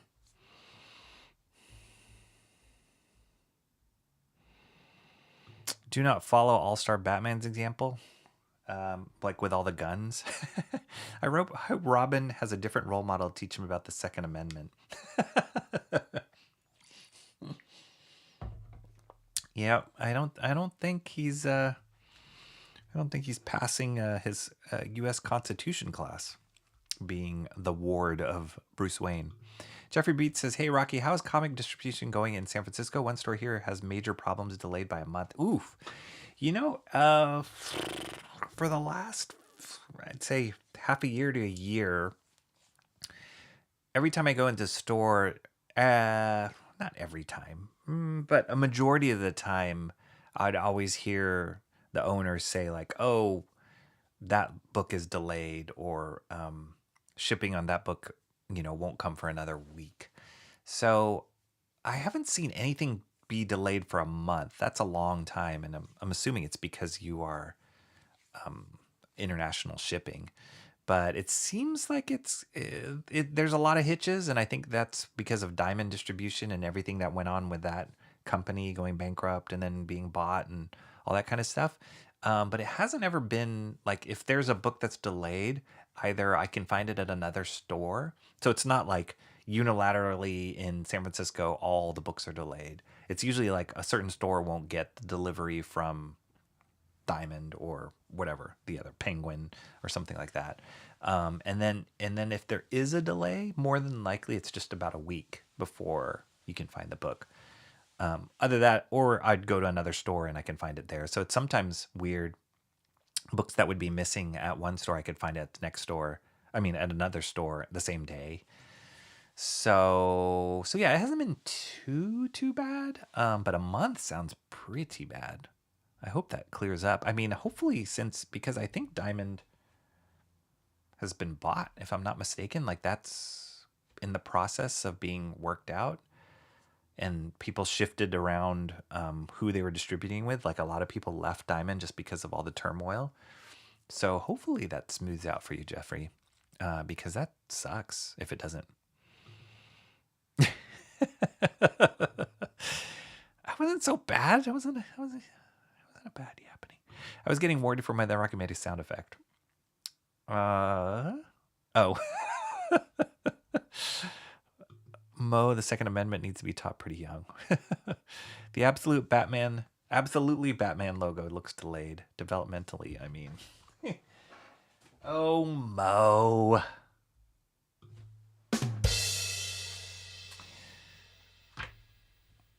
All right. This is the last issue of Vatican. I mean, it just started and now we're at the end. So this is a 3-issue series. Kind of surprising because most of the time with miniseries, they'll go like 4 to 6 issues is kind of the sweet spot I've seen with miniseries. A lot of them now are going like 10 to 12.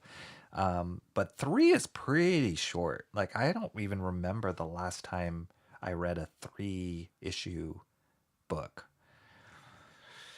So yeah, it's like just banged them out there.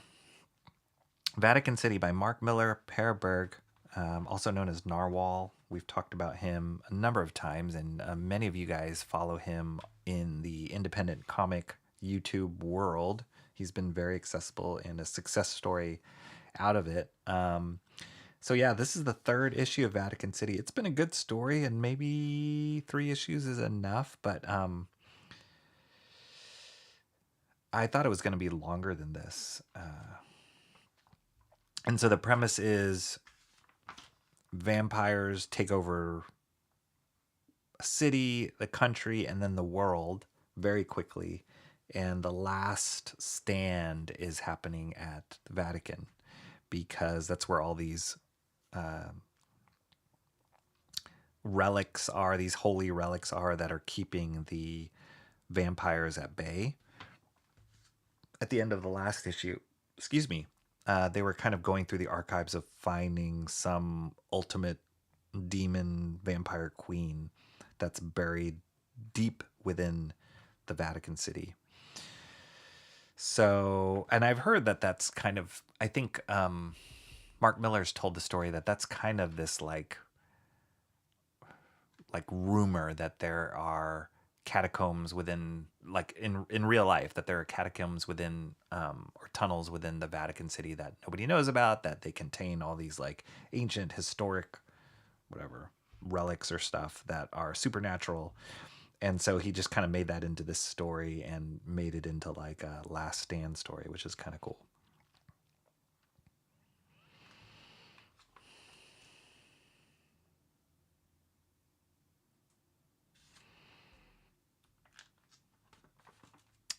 I would say overall, and I wasn't too familiar with Narwhal's. I mean, I'd seen some of his work, obviously, in the independent stuff they had done, but I hadn't seen like a long stretch of his work. I just seen like interviews he'd done here and there and seen it here, and so it's cool to see him on this regular book and kind of how his artwork progressed over it. It definitely is a looser style than I'm accustomed to, but he's got some great gestures and angles, and he's so unique with his stuff. I'd mention it last time we looked at Vatican City 2, I think it was, that I can see him being really good at feature film storyboards. It has that feel to it, like quick gestures, cinematic camera angles, great expressions, great proportions, and just like dynamic compositions.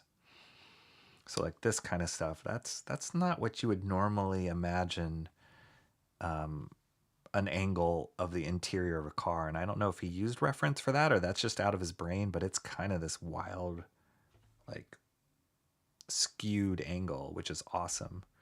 Kind of reminds me of this artist, Robert Valley, who just sees the world. He's an animator, designer, and director, and just sees the world in a totally different lens.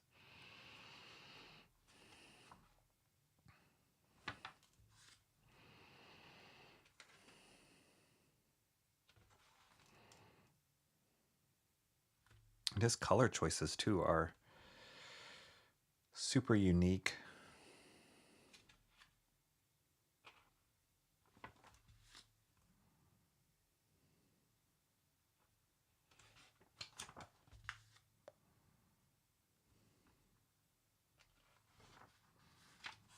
I always like every page has this guy's head open. Blah, blah, blah.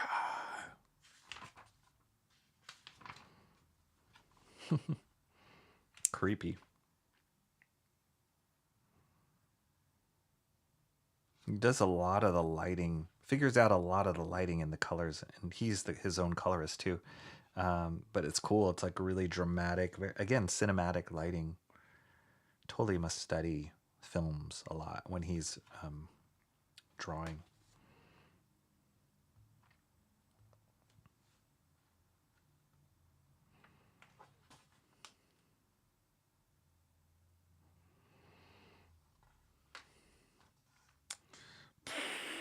Whoa.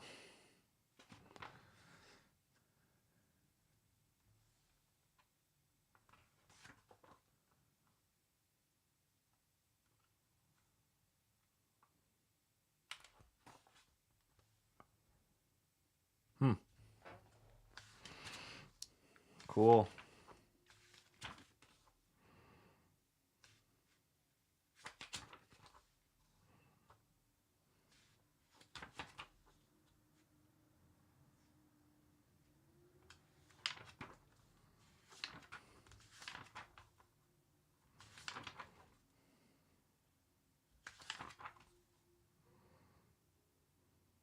Yeah, I'm just amazed at how like loose and like gestural this stuff is. I would love to see him. I don't think I've ever seen him draw live. I don't think I've ever seen Narwhal draw live. I think I've always just seen his finished artwork and him interviewing it, and he seems like a super nice guy. But I would love to see him draw like a page of this live, because I can't even figure out his process. But it seems like he works quick and doesn't like noodle over anything. He's just like really fast and just like lays stuff down extra quick. Boom, boom, boom, boom. Just hits it and then moves on. There we go. Vatican City. Mark Miller, Per Berg.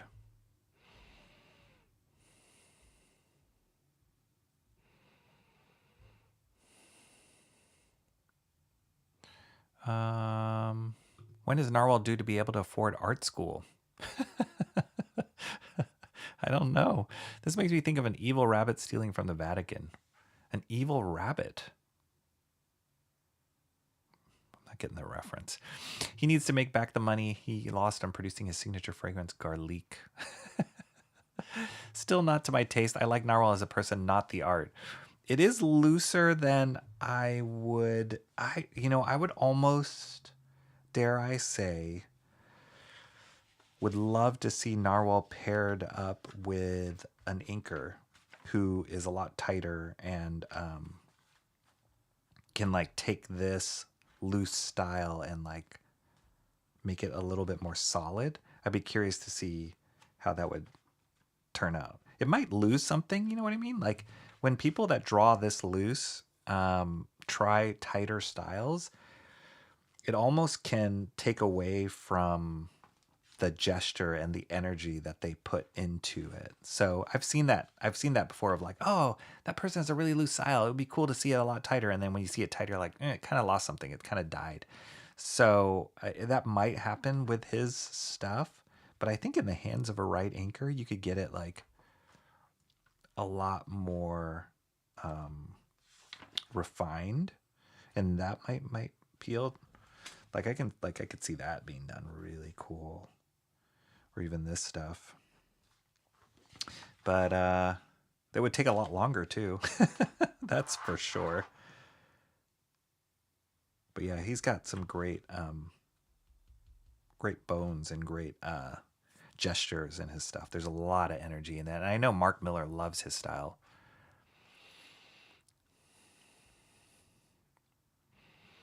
Mark's Music Obsession says, I don't care for that art style either. No problem. John says, just feels lazy and unfinished. I wouldn't say lazy, John. Unfinished? Yeah, I give you that. And it's an acquired taste. It's an acquired taste. I like stuff a lot more refined and finished myself, the styles that I lean to, but I don't think it's lazy. There's a lot of thought and process that goes into it. It's just the finish isn't what we're used to, right? So that's why I feel like I'd be curious to see him paired with an inker and see if that could add something to it, take it to another level, or it might lose everything that he's good at. So it'd be cool to see an experiment done though. K-pop, what's up, K-pop?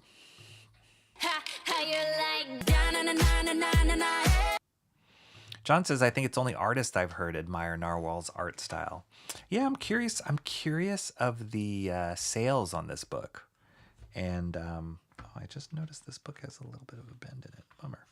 I'm curious to see how well it did, and they did announce that they're going to have a trade for this too. So it must have done pretty good if they're going to already produce a trade on it. It is a little bit pricey compared to most monthly books out there. $5.99 is a little expensive. It's like a couple dollars more expensive than some other books. It's like in comparison, Batman Year One, this one's $3.99, and Geiger is $3.99 is also. So you're talking about $2 extra for this. It might be more pages. Let me count really quick. 1, 2, 3,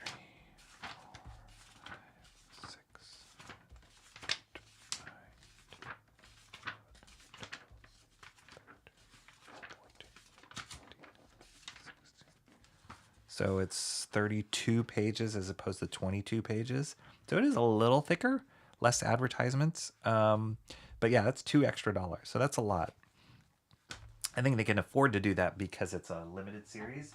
But for a month, for an ongoing book at $5.99, I don't think you'd be able to survive that. I get what you mean. For me, it's cool, but incredibly uneven. Some panels look alive. Some look like he messed up badly and didn't bother to fix it. That may be what makes his stuff look animated. Maybe. Yeah, that's a good point. I'm with Rocky on the inker idea. It might backfire, but it might be great. Worth the shot at least once. Yeah.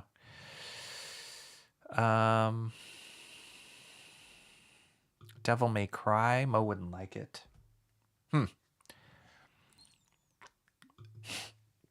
K-pop loves it. She says it's hotness. Nice. Oh, yeah, that's right. That's right. Mo won't like it. It is manga. He won't like it. The gameplay was fun, but the ending was so cringe, put me off the series. The sky, it's clear, just like my mind. Lindsay Rose dropped a link. That art feels to me like looking at an older TV broadcast versus a current HD feed. Woo! That's a good metaphor. I love that. All that from Vatican City. Here you go.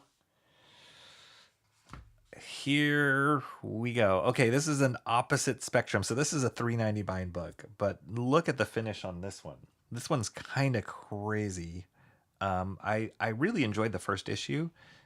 I have not read the Invincible series, so I don't know much about it. I watched the first season of the animated series, which was entertaining. It's good.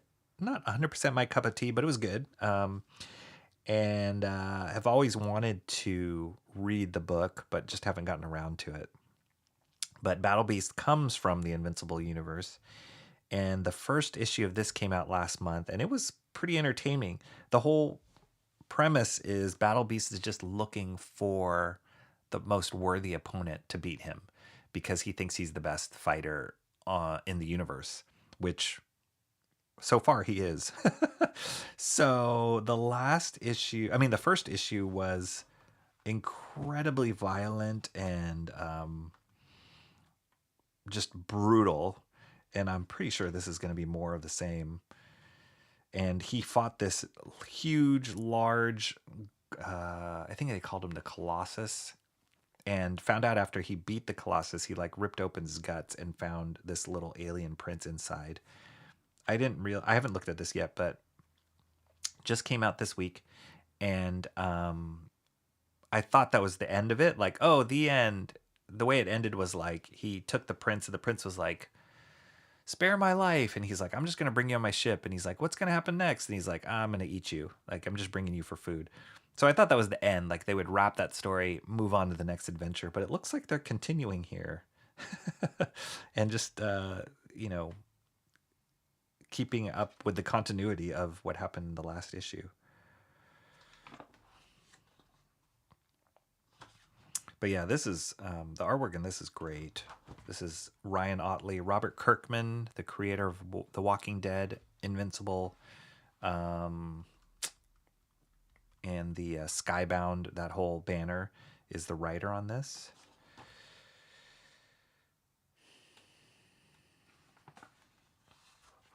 So yeah, the artwork in this is really solid. It's fun designs.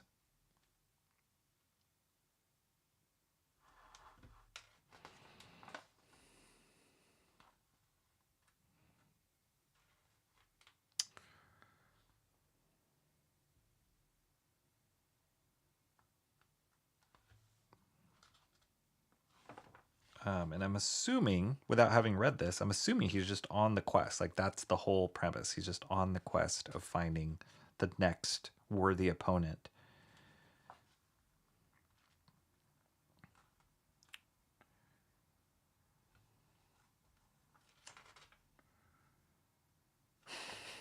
It's just all out brutality. I love his alien designs. Ryan Ottley does some cool alien designs.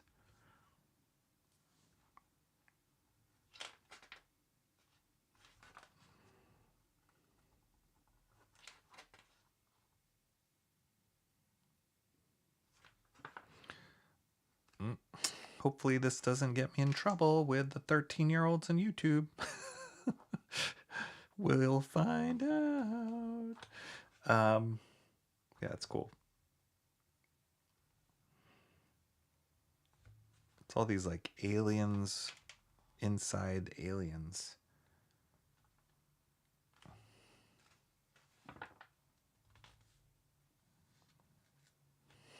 That's cool. That's a cool spread.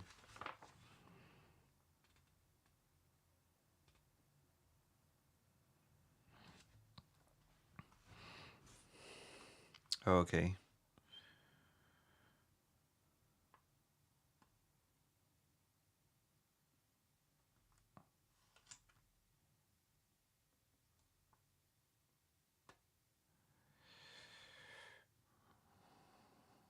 This was some behind the scenes a little bit by Ryan Otley, the artist. Character sketches. There's Invincible right now. They do this thing too. The comic book store I went to this morning, they don't. This was the store that doesn't carry variant covers, but they have been doing it, and they did it with the first issue of Battle Beast, and I believe they're doing it with every issue, where they do like a blind package, like a blind sealed plastic package. You don't know what you're getting, and then you open it up. It's kind of like trading cards. You open it up and you get a certain cover, and some of these covers are harder to find than others. So that's kind of neat. That one's probably more expensive than $3.99. But yeah, this is a $3.99 book, regular book, probably 22 pages. Cover stock is really thick and nice. It's not just a matte cover too. It's like a different feel. It's got like a textured cover, but $3.99 for this versus the $5.99 for Vatican City. It's a little different. It's cool though, but this one has started eking its way into my like, all right, maybe I will pick this up regularly. I just gave the first issue a shot, but then as I've read it, I'm like, wow, this is kind of cool. I like this character. He's an likable character in all his brutality. He's got a cool personality, and the worlds that he's in, the sci-fi world that he's in, is really appealing to me. So I'm like, all right, cool. Maybe I will pick this up regularly. It's funny too. I don't know if what you guys think, but like this, I was just looking at here. It says this is rated teen plus. And the amount of like, I'm going to send this to YouTube and say, dudes, this is the kind of stuff I'm showing on my channel, and it's rated teen plus. So surely it's okay. It's funny though, this is teen plus. I think when I was a kid, this would be rated R for sure. All right, Battle Beast number 2 came out this week. All the thick, more thick. No, Rocky, a cup of tea. Oh, did I say? I said not my cup of tea. That's right. Don't mind me just grabbing some food. That's John's MO. Battle Beast looks ace. Yeah, it's fun. It's always that like, well, maybe I can just wait till they compile it or put it together for, wow, weird shadow. Till they put it together in a graphic novel, which they will. You know they will. And so do you pick it up now? Is it something you want to pick up on a monthly basis? Maybe. I think Battle Beast is enough of a cool product that I would pick it up regularly. So yeah, I'm in so far. There's other books that I'm slowly, and you guys know I've mentioned it in previous streams, I'm slowly peeling off because I'm like, like Transformers is one of those. I'm like, I like it, I enjoy it. Do I need to pick it up regularly? Like there was a new Transformers that came out, I think today, or maybe it was last week, and I didn't pick that up because I'm like, just wait till the graphic novel. Like it's gotten to that point for me. So now I have these new series coming up that take over that spot. there's this one channel I watch on YouTube called Comics Are Dope, and it's kind of cool because his weekly pull list, he tries to keep it within, I think it's $40 is his limit. And I don't think he ever hits it. But it's kind of neat that he has like a monetary limit to what he wants to spend every week, and then that helps determine which books he picks up. I think I should kind of do that myself. Unfortunately, I'm just like, I like the way that looks. I want to get it. Okay. But that won't always be the case, or shouldn't always be the case. This is a book, Exquisite Corpses #2, that I had no idea what the first one, when the first one came out, I had no idea what it was about. I read it, really liked the premise, and I think it's great. So the first issue was awesome. This second issue is more of the same. And so yeah, I think the premise and the execution of it really sold me. And so I was excited that issue 2 was already coming out.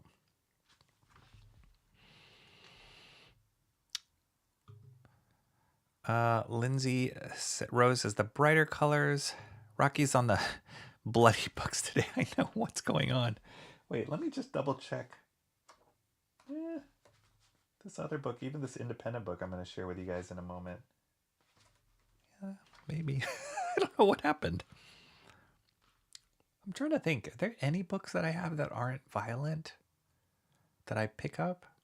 I guess most of them are. What does that say about me? I like the action. Okay, Exquisite Corpses #2. The premise of this book is basically there's horrible criminals from all over the world, I want to say. And these different rich elite people hire these criminals to represent their houses, their families, and they compete in this tournament to find out who is the worst of the worst, or in their minds, the best criminal. And they've already introduced, the first issue introduced the different houses, the different teams, and the killers that represent those teams. And so now we're kind of getting into each individual battle of the tournaments, which is kind of awesome. I think there's more to this than just the comic too. I think they're doing like a card game or something like that. I haven't seen any material that goes along with this. I think this issue, there was an issue you could buy if your store carried it that came with trading cards or playing cards, but I didn't see it at this one, the store that I picked this up.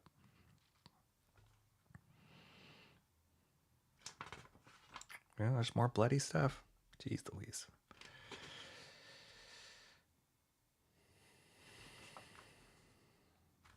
Who's doing colors on this? Jordi Belair. Ah, good old Jordi Belair. Jordi Belair is always, she always makes these like really unique choices. I love it. Very non-traditional choices in her color work. Like, look at that.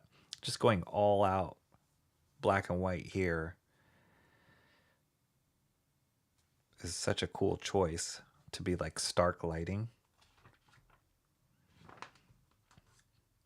Love that.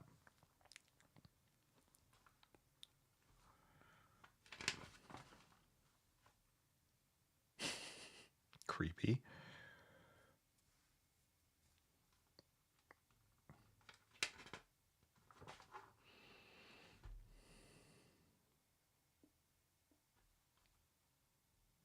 Yeah, I love her colors.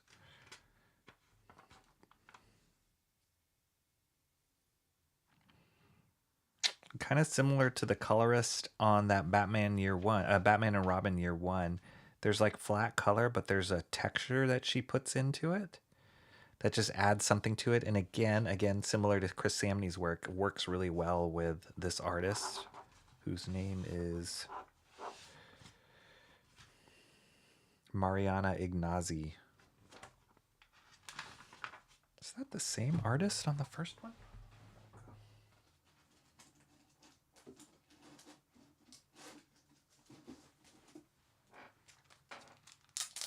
Oh.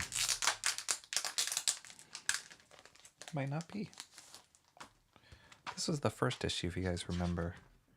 Art by Michael Walsh. Huh. Wow, already on issue 2, they went with a different artist, Mariana Ignazi, with Michael Walsh. Okay.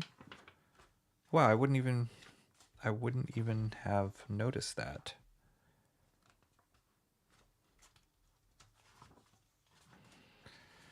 They have very similar styles.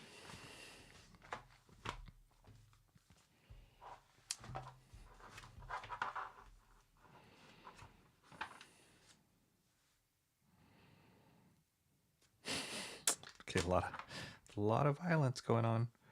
But they're serial killers. That's kind of the name of the game, literally. So this is cool. Not to spoil it for anybody, but at the end of each issue, and I saw this in the first book, they have this like tournament results schedule, which is kind of a cool device to make the reader kind of anticipate where the story will go. So they already had competitions. They already are showing us that the competitions between these killers have happened, and these characters here didn't survive, and so they moved on to the next bracket. So that's kind of cool. It's a really cool device. Then you can kind of anticipate the final battle. You can anticipate. It's like when you watch tournament schedules for like professional sports. It's just like, oh, the matchups.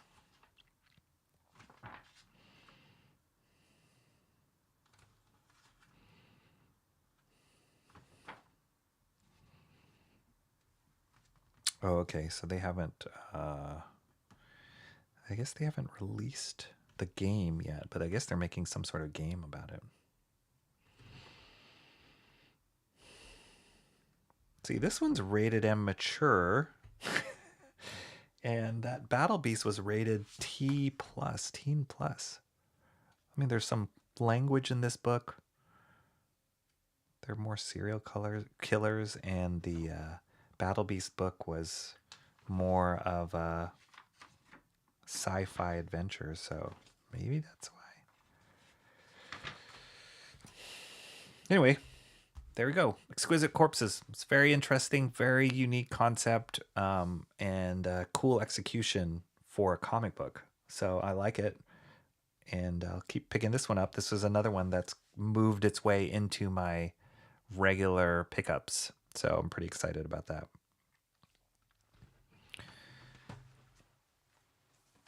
All right. Where are we? Lindsay Rose says budgeting is always a good idea. Right? Yeah. Brighter colors changing the rating, maybe? That might be a good explanation, or not a good explanation, but it might be an explanation. Okay, so this is an interesting book that I have seen on the rack at one of the stores I go to, Comic Experience, and they carry a few independent books, and most of the stores that I go to carry independent books. And sometimes they're quarantined off to their own side, and you're like, oh, that's where the indies are. But this one in particular was placed in the midst of all the regular books. And to be fair, I had seen this on the rack a few weeks ago. I mean, this one was published, what? Okay, so this was published August 2024. So I had seen it. I didn't pick it up, though, because I was like, well, $8 is pretty expensive for an independent book. So that, speaking of budgeting, that kind of pushed my budget up this week. But the thing that I looked at, and I kept looking at this book for several weeks. I love that it's black and white. I love that it's an indie book. And when you think about it, a lot of the indie books that I support on like crowdfunding, those books on average are like $15 to $25 without shipping. And sometimes they're about this size, right? Maybe they're a little thicker. Sometimes they're graphic novel size, so twice the page count, 2 or 3 times the page count.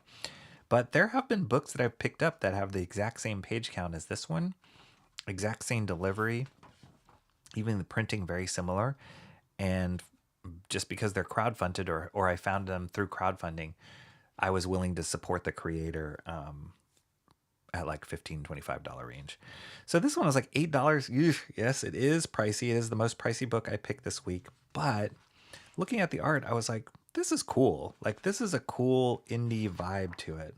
And you guys know me. I love me the black and white comic art. I love the like traditional ink look. I want to believe that this guy drew this traditionally, but knowing this day and age with all the tools that are at our disposal, maybe he drew this digitally and it just looks like a traditional, like you're just using brushes that look traditional. But it's kind of cool. There's this like a vibration that black and white artwork has on the page, on a white page, that I just love. It really just speaks to me. So it's cool. It's like it's a cool art style, and it's this odd sci-fi tale, weird aliens, swashbuckling travelers. I don't know anything about this story, but I'm digging the artwork on it.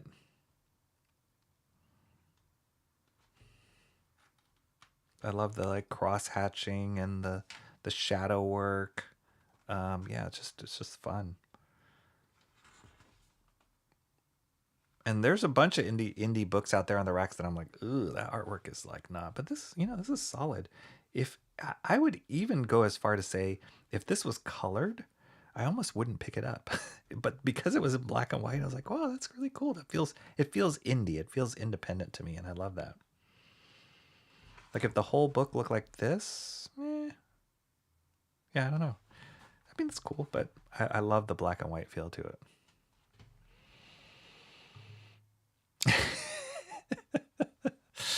Yeah, it's a little pricey, but I just look at it as like I'm supporting the creator. This creator does not have the the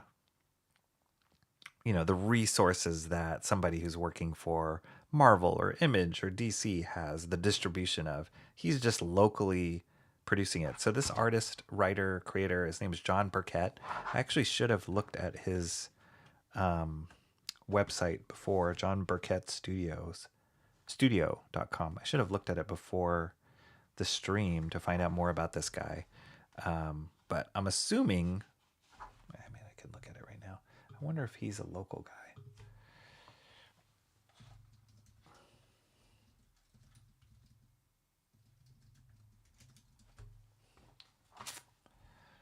Oh, cool. Check this out.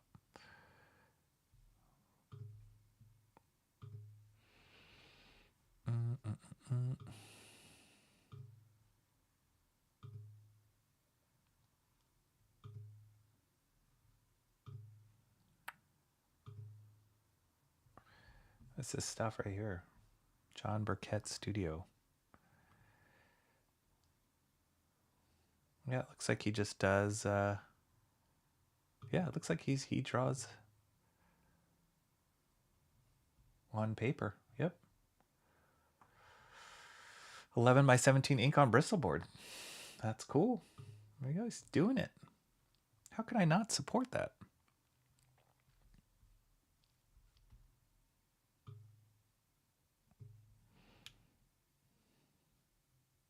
Yeah, some of these original pages from his book. Feral Star number 0. Never picked that up.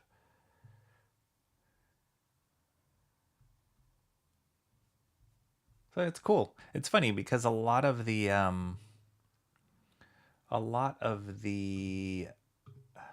work that I support for independent work comes from crowdfunding, comes from YouTube. That's how I find most of it. So it's kind of cool just to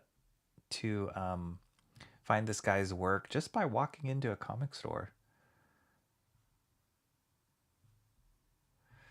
Yeah, I can see him having some like Bernie Wrightson in him.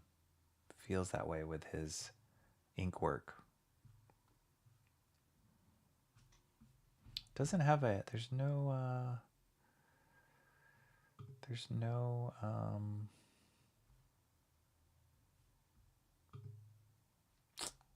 no bio.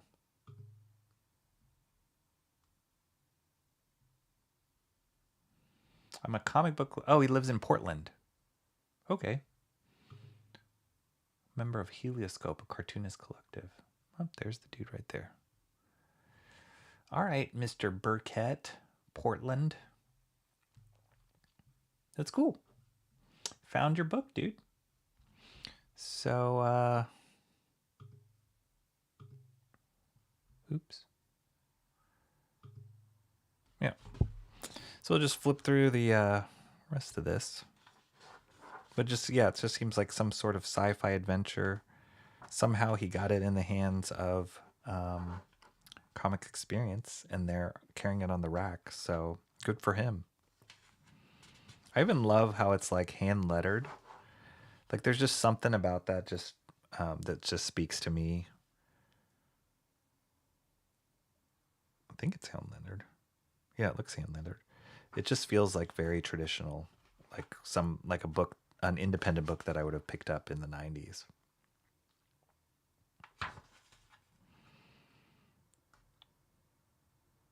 Raw.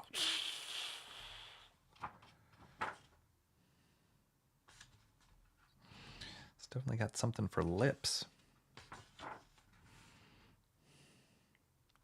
It's cool too. It's like he has these, I'm assuming these are like friends of his, or maybe they're part of that collective, but they do little pinups for him. That's awesome. Feels very indie to me too.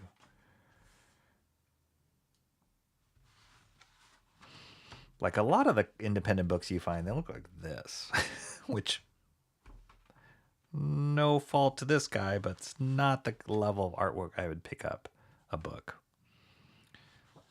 But yeah, this stuff's cool. It's cool. It's just got a cool indie vibe to it.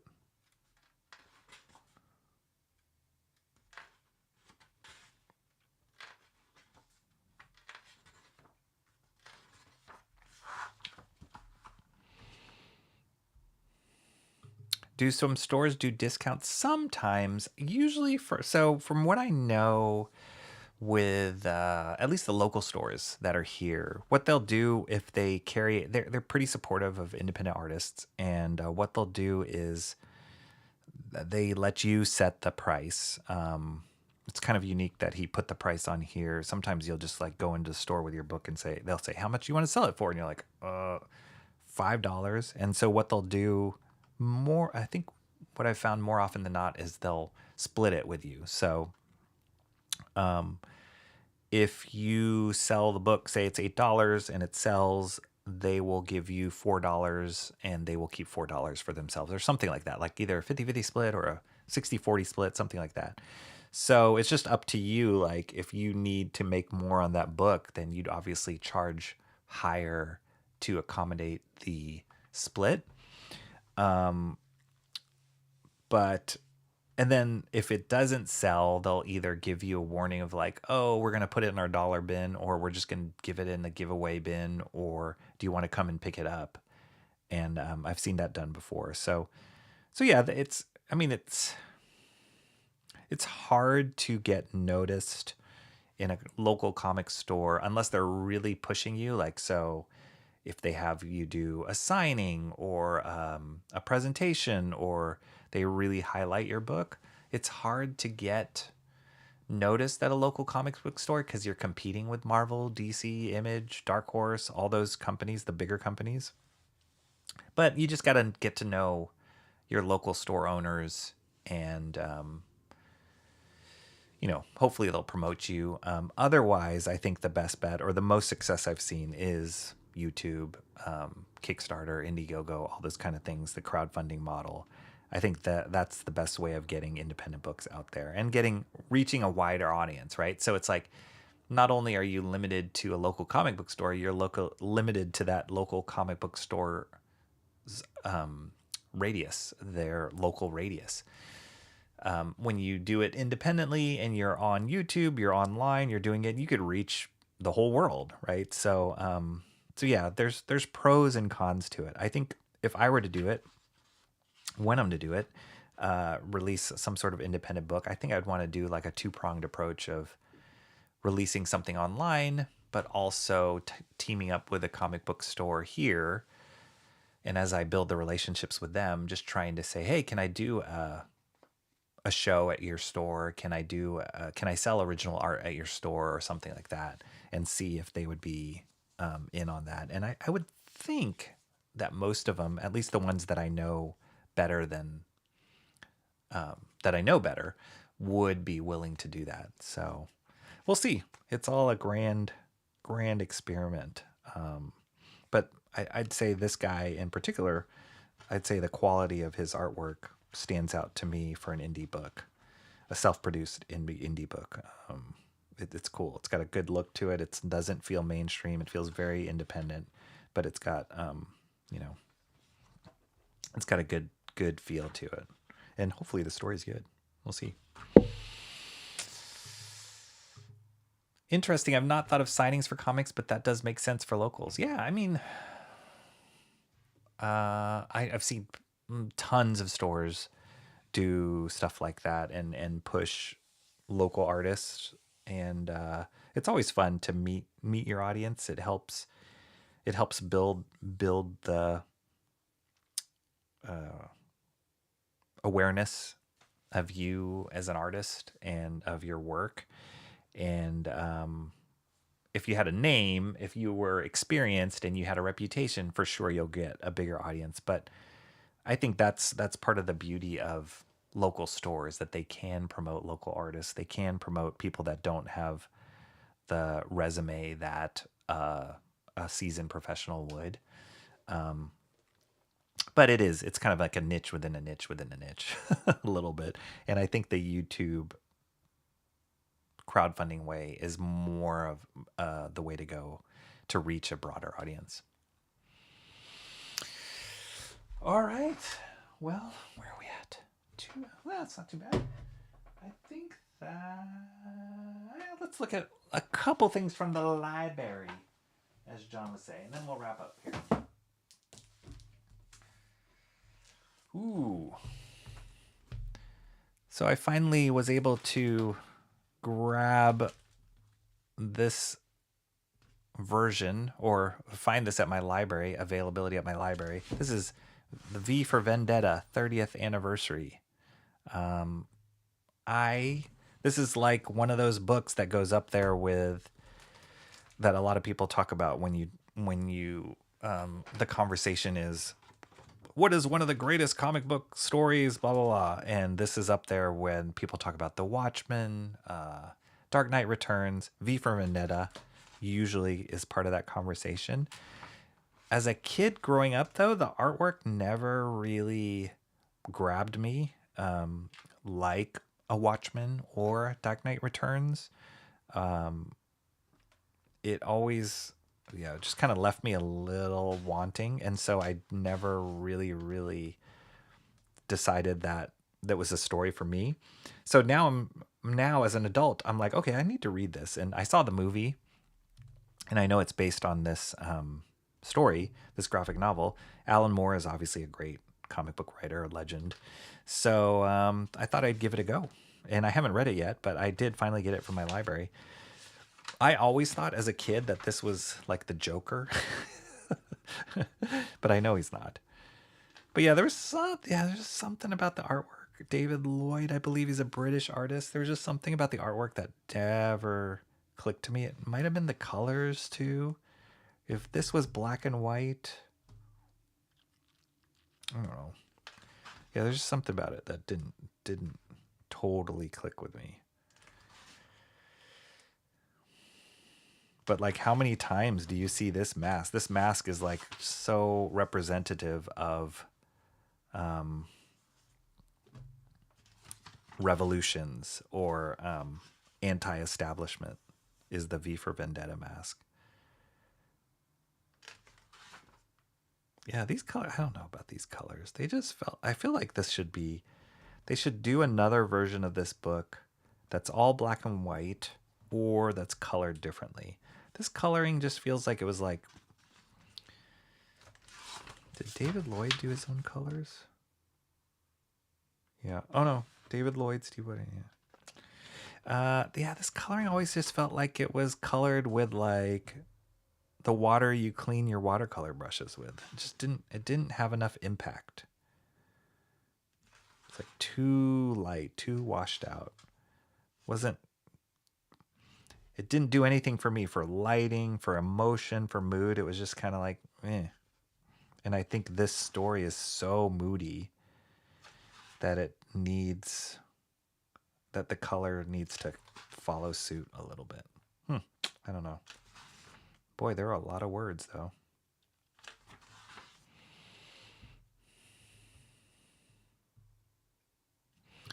Mark's Music Obsession says, see, Rocky, one of today's books was funded by a super chat. It's going to be work out. Mark, you're the best. You are the best. That is true. That is absolutely true. Amazing. Amazing. V for Vendetta. There we go. A book for modern times. I'll encourage you to go locals too, Rocky. Oh, thank you. Yeah, I think I will. I mean, and I love my local comic stores, the ones that I go to regularly.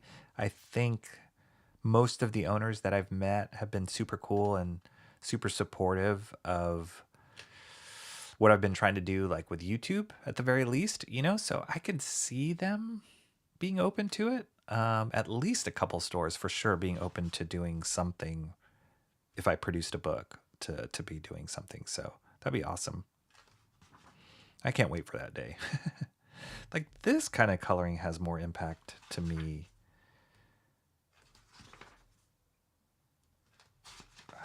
Yeah, I don't know. This is just so washed out.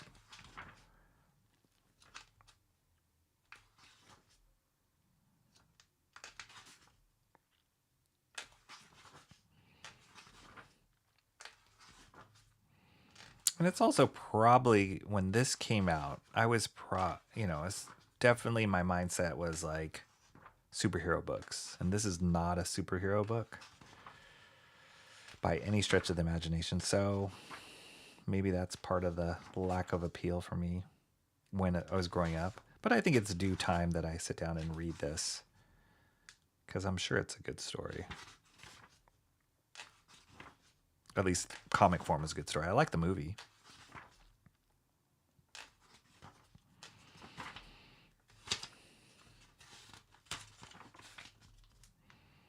Like there's some cool storytelling things going on here. So yeah, I just think the colors. It'd be more impactful for me if this was in black and white or colored better.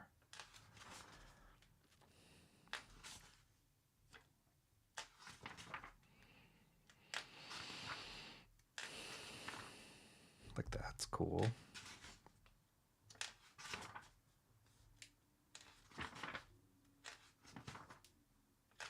This is cool.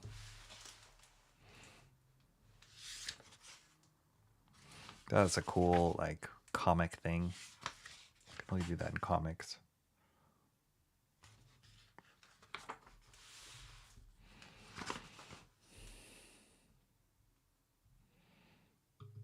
Guy Fawkes was an agent of chaos. That's right. That is right. Cranberry Rangers is back. Yo, what's up?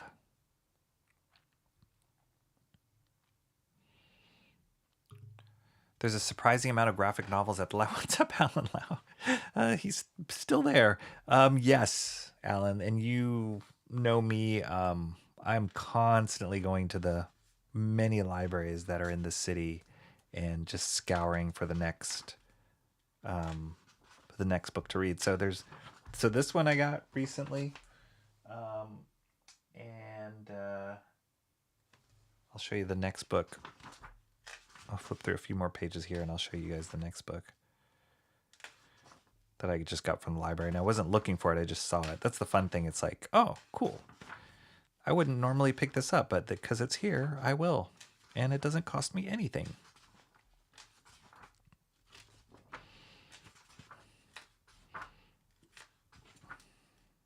Okay. I mean, this looks like a great story.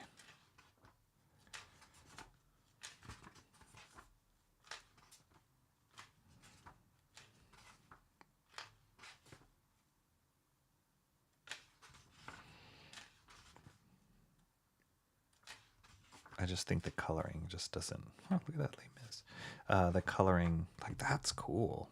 That's like, I mean, it feels Sin City like, but that's really cool.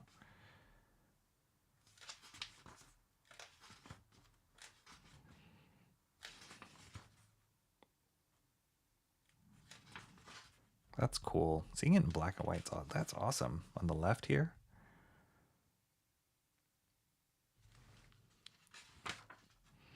Yeah.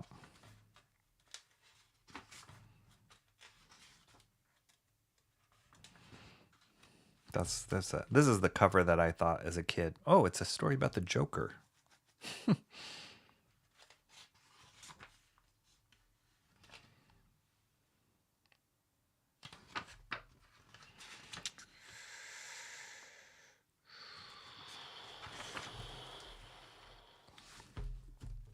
But yeah, just to finish that thought, there's a lot of the libraries in the city have a huge graphic novel section, so it's always awesome to scour through them, and at no cost. Okay, last one here, and then we will close out. It's so funny, Cranberry and Alan coming back in. It's like a new stream. I'll have to look into if my library has comics. I think that, I mean, way more than when I was a kid, libraries tend to have a huge graphic novel section, huge manga section too. So, yeah, it's great. This was another one that I picked up. Again, not a book that I would normally read. It's probably a little dark in story than I'm accustomed to, but I like Steve Dillon, the artist. He actually passed away, I want to say 2 or 3 years ago, maybe. Garth Ennis is the writer, great writer. And they made a TV series out of this, Preacher. I mean, it's tons of issues of this story. But this is the first volume 1 of the Preacher series, so I'm curious. I'll give it a go to read setup, but I do like the artwork a lot. Steve Dillon's artwork. He has a distinct way he draws faces that have a lot of expression in it. I saw him do a Punisher story, which was great. He's also, I believe, a British artist as well. Ugh. But the premise with Preacher, I think, it's pretty blasphemous. Preacher follows the epic's journey of the Reverend Jesse Custer as he tracks down a fugitive god to make him answer for the sufferings of his creation. Yeah, that's probably why I didn't read it before.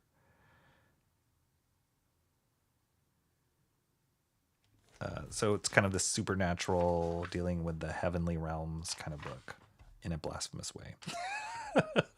Uh-oh. Get ready for this stream to get struck for 13-year-olds again. Hopefully not. Anyway, cool stuff. Look at that. That's crazy looking.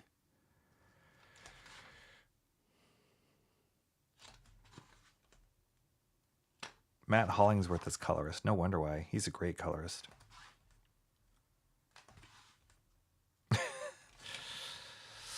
I believe that guy's name is Arseface.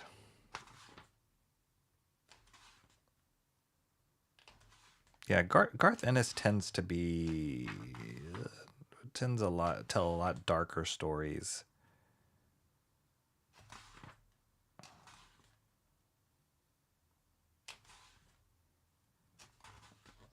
Everything I'm looking at is pretty brutal.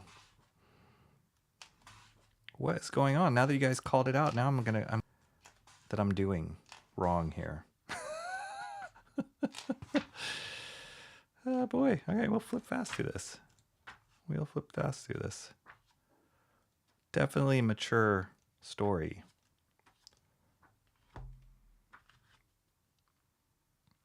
It's kind of got this like cowboy. I mean, it's not takes place during the cowboy times, but it's got this like cowboy feel to it. It's like highway bars and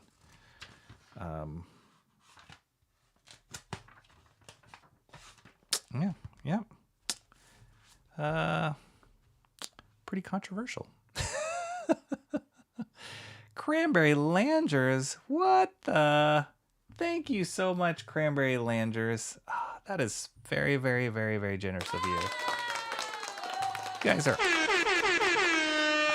Mark's Music says, see, Rocky, it's up to that $8 but thank you guys so much. I'm humbled by your support and your super chats today. What?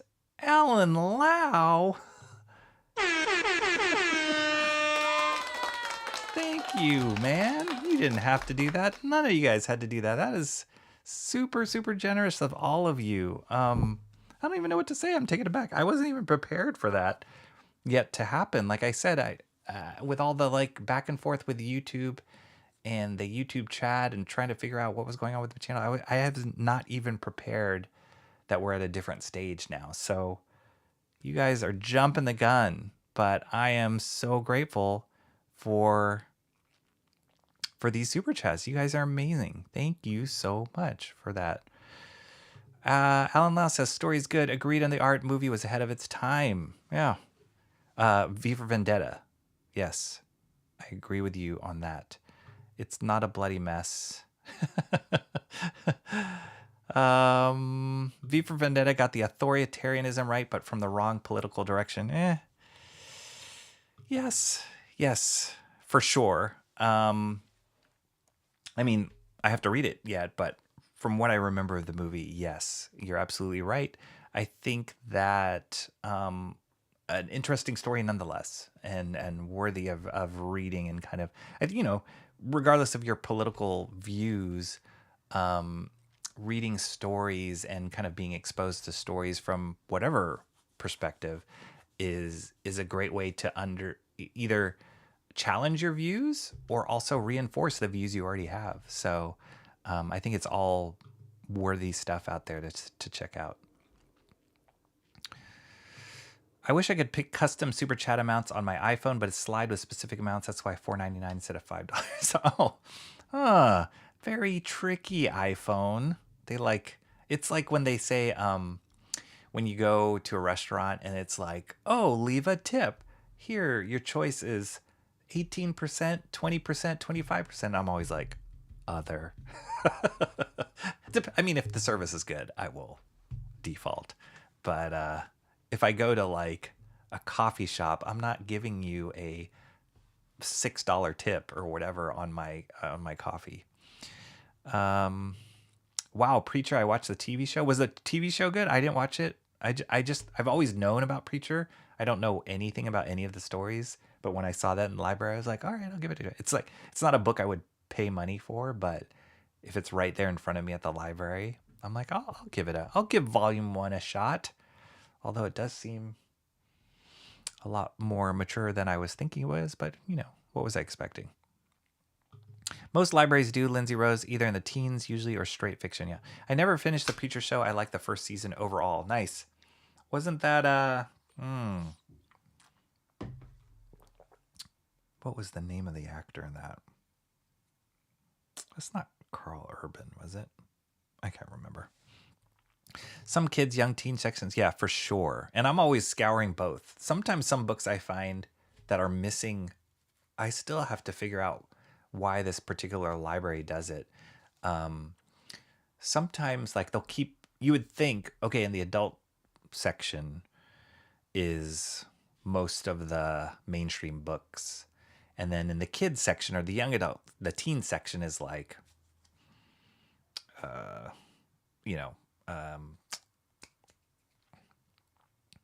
what am I just blanking on the name? Oh, like, Geronimo Stilton or Tintin or Last Airbender, like stuff like that. But sometimes I'll find some Marvel books that I'm missing or I can't find on the shelf in the adult section will be in the teen section, and it is labeled that it has to be in the teen section, but I have no idea why it's split out that way. So I think it's kind of arbitrary. But yes, Teen sections, kids sections definitely do have graphic novels because that's how a lot of kids are reading these days. Cool, great art and colors in that book. I don't think I really tried Preacher. Yeah, it is a little too dark. That's same reason why I shied away from it. But like I said, free, not other than tainting my mind, not a cost to me. How strict are SF's blasphemy laws? Well, as you can imagine, Lindsay Rose, because San Francisco is a very progressive, liberal city, most of the libraries, just trying to think, most of the libraries, if not all, have a banned book section, like read a banned book. And so they're promoting a lot of that stuff that might be banned in other cities or towns across the country. So it's pretty available, what you could find in the books. And, you just got to just choose what you will and will not read. But I don't think I would be shocked if there was a book that a San Francisco library banned. Too dark for me too. Yep. Comic budget getting bigger. Super chat. Timmy Mello, get out of town, dude. Thank you so much. You guys are awesome. You guys are so awesome, so generous. I'm taken aback. Thank you so much, Timmy Mello. Thank you for your super chat for $1.99. Thank you. I appreciate it.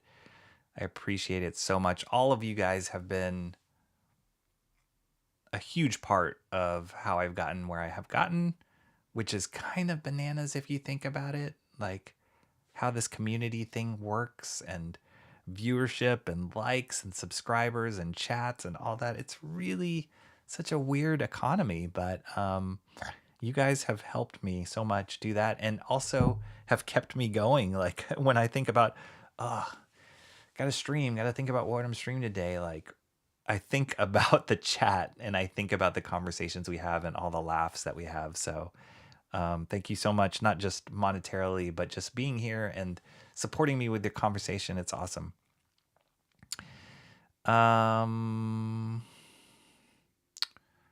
Yeah, if it's against Christ, they're probably... Yeah. San Francisco doesn't take that stand necessarily. It would probably ban the Bible before any other book if I were to take a guess. If there's more food involved, I tip higher if the service is good. Yeah, me too. My kids think I'm a good tipper.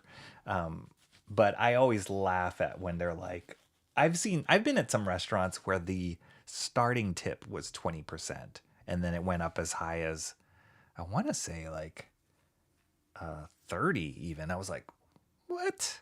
Like the automated button you press was like 20, 25, 30. And I'm like, come on, that's a little much.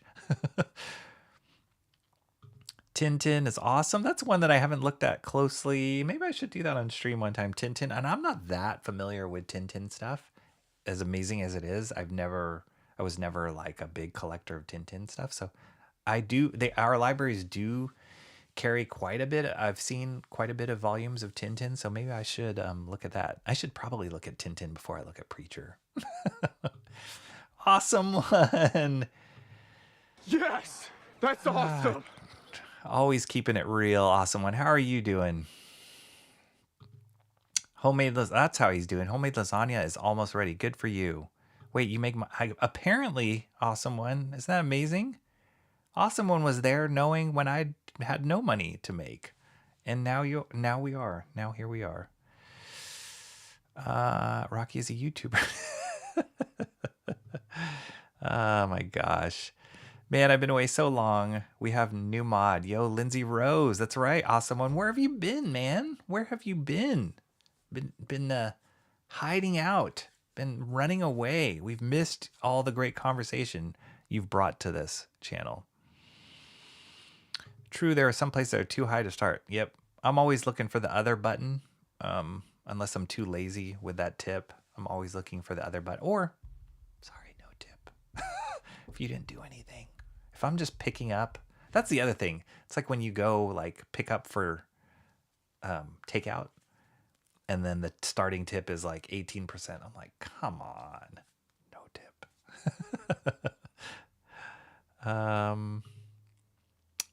Lindsay Rose says my wrenching was stricken. Oh, was that the? No, see, that bums me out. That stream that you got wrenched in, Lindsay Rose, was struck. That bums me out. I couldn't remember. Like I was looking at because I write in the description what I covered in it, and I still have access to that description. I don't think you guys can even see that anymore. But I still have access to that description. And I was looking back and I was like, oh yeah, we talked about that. Oh yeah, we looked at the Marvel, how to draw comics the Marvel way. Like that was an option of a master study. And then we looked at the John Byrne stuff, which I've been reading more and more. I think I'm on issue, I want to say 13 of that out of 32. And there's some great pages in there that are waiting to be inked.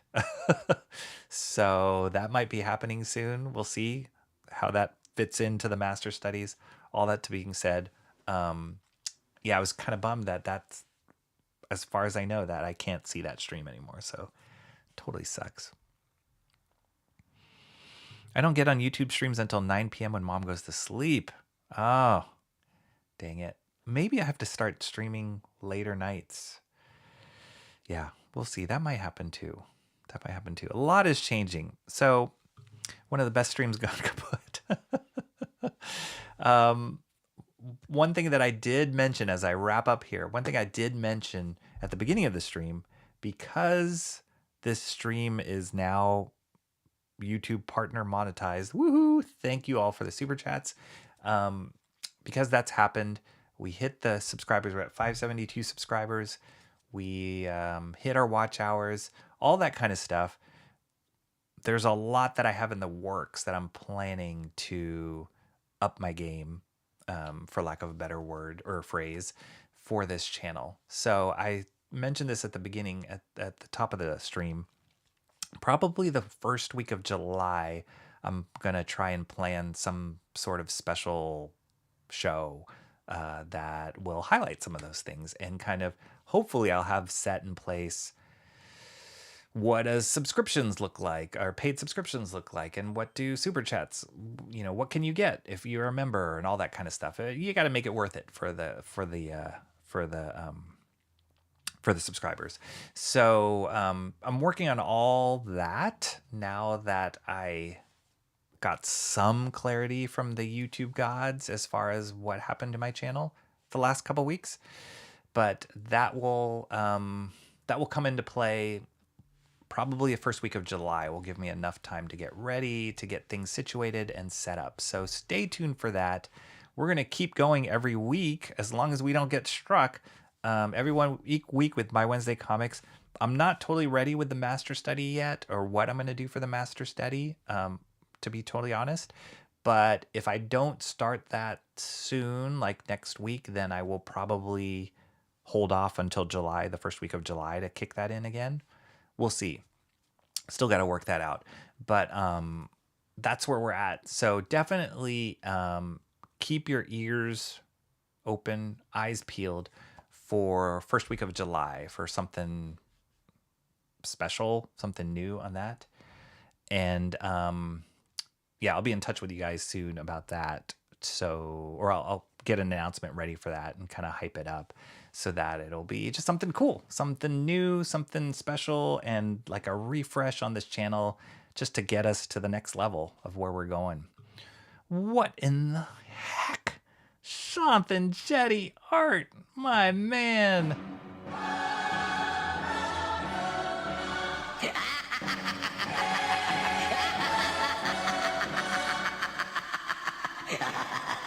Oh my goodness, Jonathan Jetty. The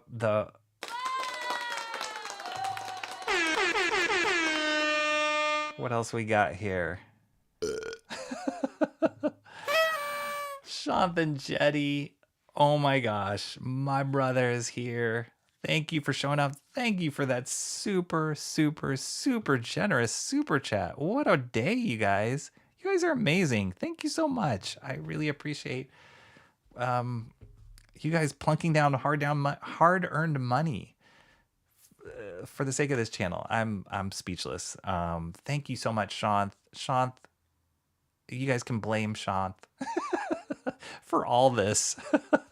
He was definitely 95% responsible for pushing me over the edge to do this. He was there as I screwed up so many things and was so encouraging and has been so encouraging all the way. Love that guy. Such a good dude. Back his campaign. I'm always promoting Springball Terminal Monstrosity. Go back his campaign. He's killing it on that. I know he's working hard on that. Go back Nosfero, the Crypt Walker, killing it on that. It's working on issue 2, as well as producing the artist edition and the second chance edition for all those stuff. Sean's got some awesome things in the works, so just go back and watch his channel. He's got an amazing channel. He's got a fun channel with a great community. A lot of you guys already came from that community, so it's awesome to see him here, and thank you so much, Sean. That was super generous of you. You might lose some subs after a month or so as YouTube purges what they think is bots. Who knows what's going to happen, Awesome One. If you saw the beginning of the stream, like I was explaining, a lot of weird stuff happened, and that's how my last stream, my last live stream, my last Wednesday comics got struck. And I didn't get a clear answer from YouTube by it, but apparently I was offending some 13-year-olds. Womb to tomb, birth to earth. That's right. Amen to that. My lasagna is moist. I'll let it cook some more. Lindsay Rose says, Shanth, your painting was cool, 1CG, but I'd be asking you to put pants on him. That's not the first time somebody asked Shanth to put pants on. So, you know, it's normal. Alan Lau saying, hey to Shanth. Pfft, pants. Shanth and Jaddy, he knows the Alan Lau. Mark's Music Obsession says, just not around the 4th, Rocky. I would miss that stream. Yes. I should probably avoid July 4th. That would probably be, that's really smart, Mark. So thank you for pointing that out, and I will definitely avoid the 4th. Did I catch everyone? Funny enough, I got CG mods galore, but after years, finally got a wrench on a small Nerdrotic channel recently. Well, good for you. Let's see. I think that's it. Did I get everybody? Got some sunglasses here. Pants, not in Florida, it's shorts. Shorts. I know people that wear shorts no matter what the weather is. I'm not one of those people, though. How does YouTube supplement bots, Lindsay Rose says? I don't know. No on Wolverine? Why? What did I miss? Wolverine? I love Wolverine. Oh, pants? Are you talking about pants on Wolverine? Oh. Shanth, did he draw a Wolverine? Shanth, did you draw a Wolverine? And you put pants on him? Or you didn't put pants on him? I'm so confused. I'm so out of it. Anyway. Lindsay Rose, this is a perfect way to end it. Lindsay Rose says shorts would be fine. Lindsay Rose was the first in chat, you guys. That was her first time being first in chat. How about that? Wrenched last time, first in chat, just rocking it. All right, that's all I got. Wednesday comics, you guys. Hopefully this stream doesn't get struck by some rogue 13-year-olds. We'll keep an eye on that. I mean, it was pretty bloody, but I don't think so. We'll see. That would not be a good way to start this journey. But I just want to say one more time, thank you to Mark's Music Obsession, Cranberry Langers, Alan Lau, Timmy Mellos, Shanthan Jetty Art for the super chats today. My very first super chats. Holy moly. That's totally memorable. I'm so thankful for you guys. Sky's the limit. And for everybody else that has been here on the chat and contributing to this stream, I really loved having you guys here. Spread the word. Tell your friends. I love it. 572 subscribers. Hit that like. Did I miss anything? I think that's it. But I will talk to you guys soon. Stay tuned for some more good content coming from here. And go read some comics. Go find some comics. Go buy some $3.99 to $8 comics today.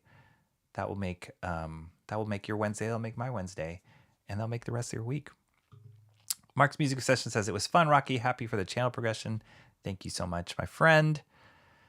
Hopefully this stays up. Yes. God bless. Now do a birthday stream to milk the chat. That's why we've missed you, Awesome One. Thank you so much. All right, you guys. Take care, everyone. Be safe. See you later. Have a good day. Take care.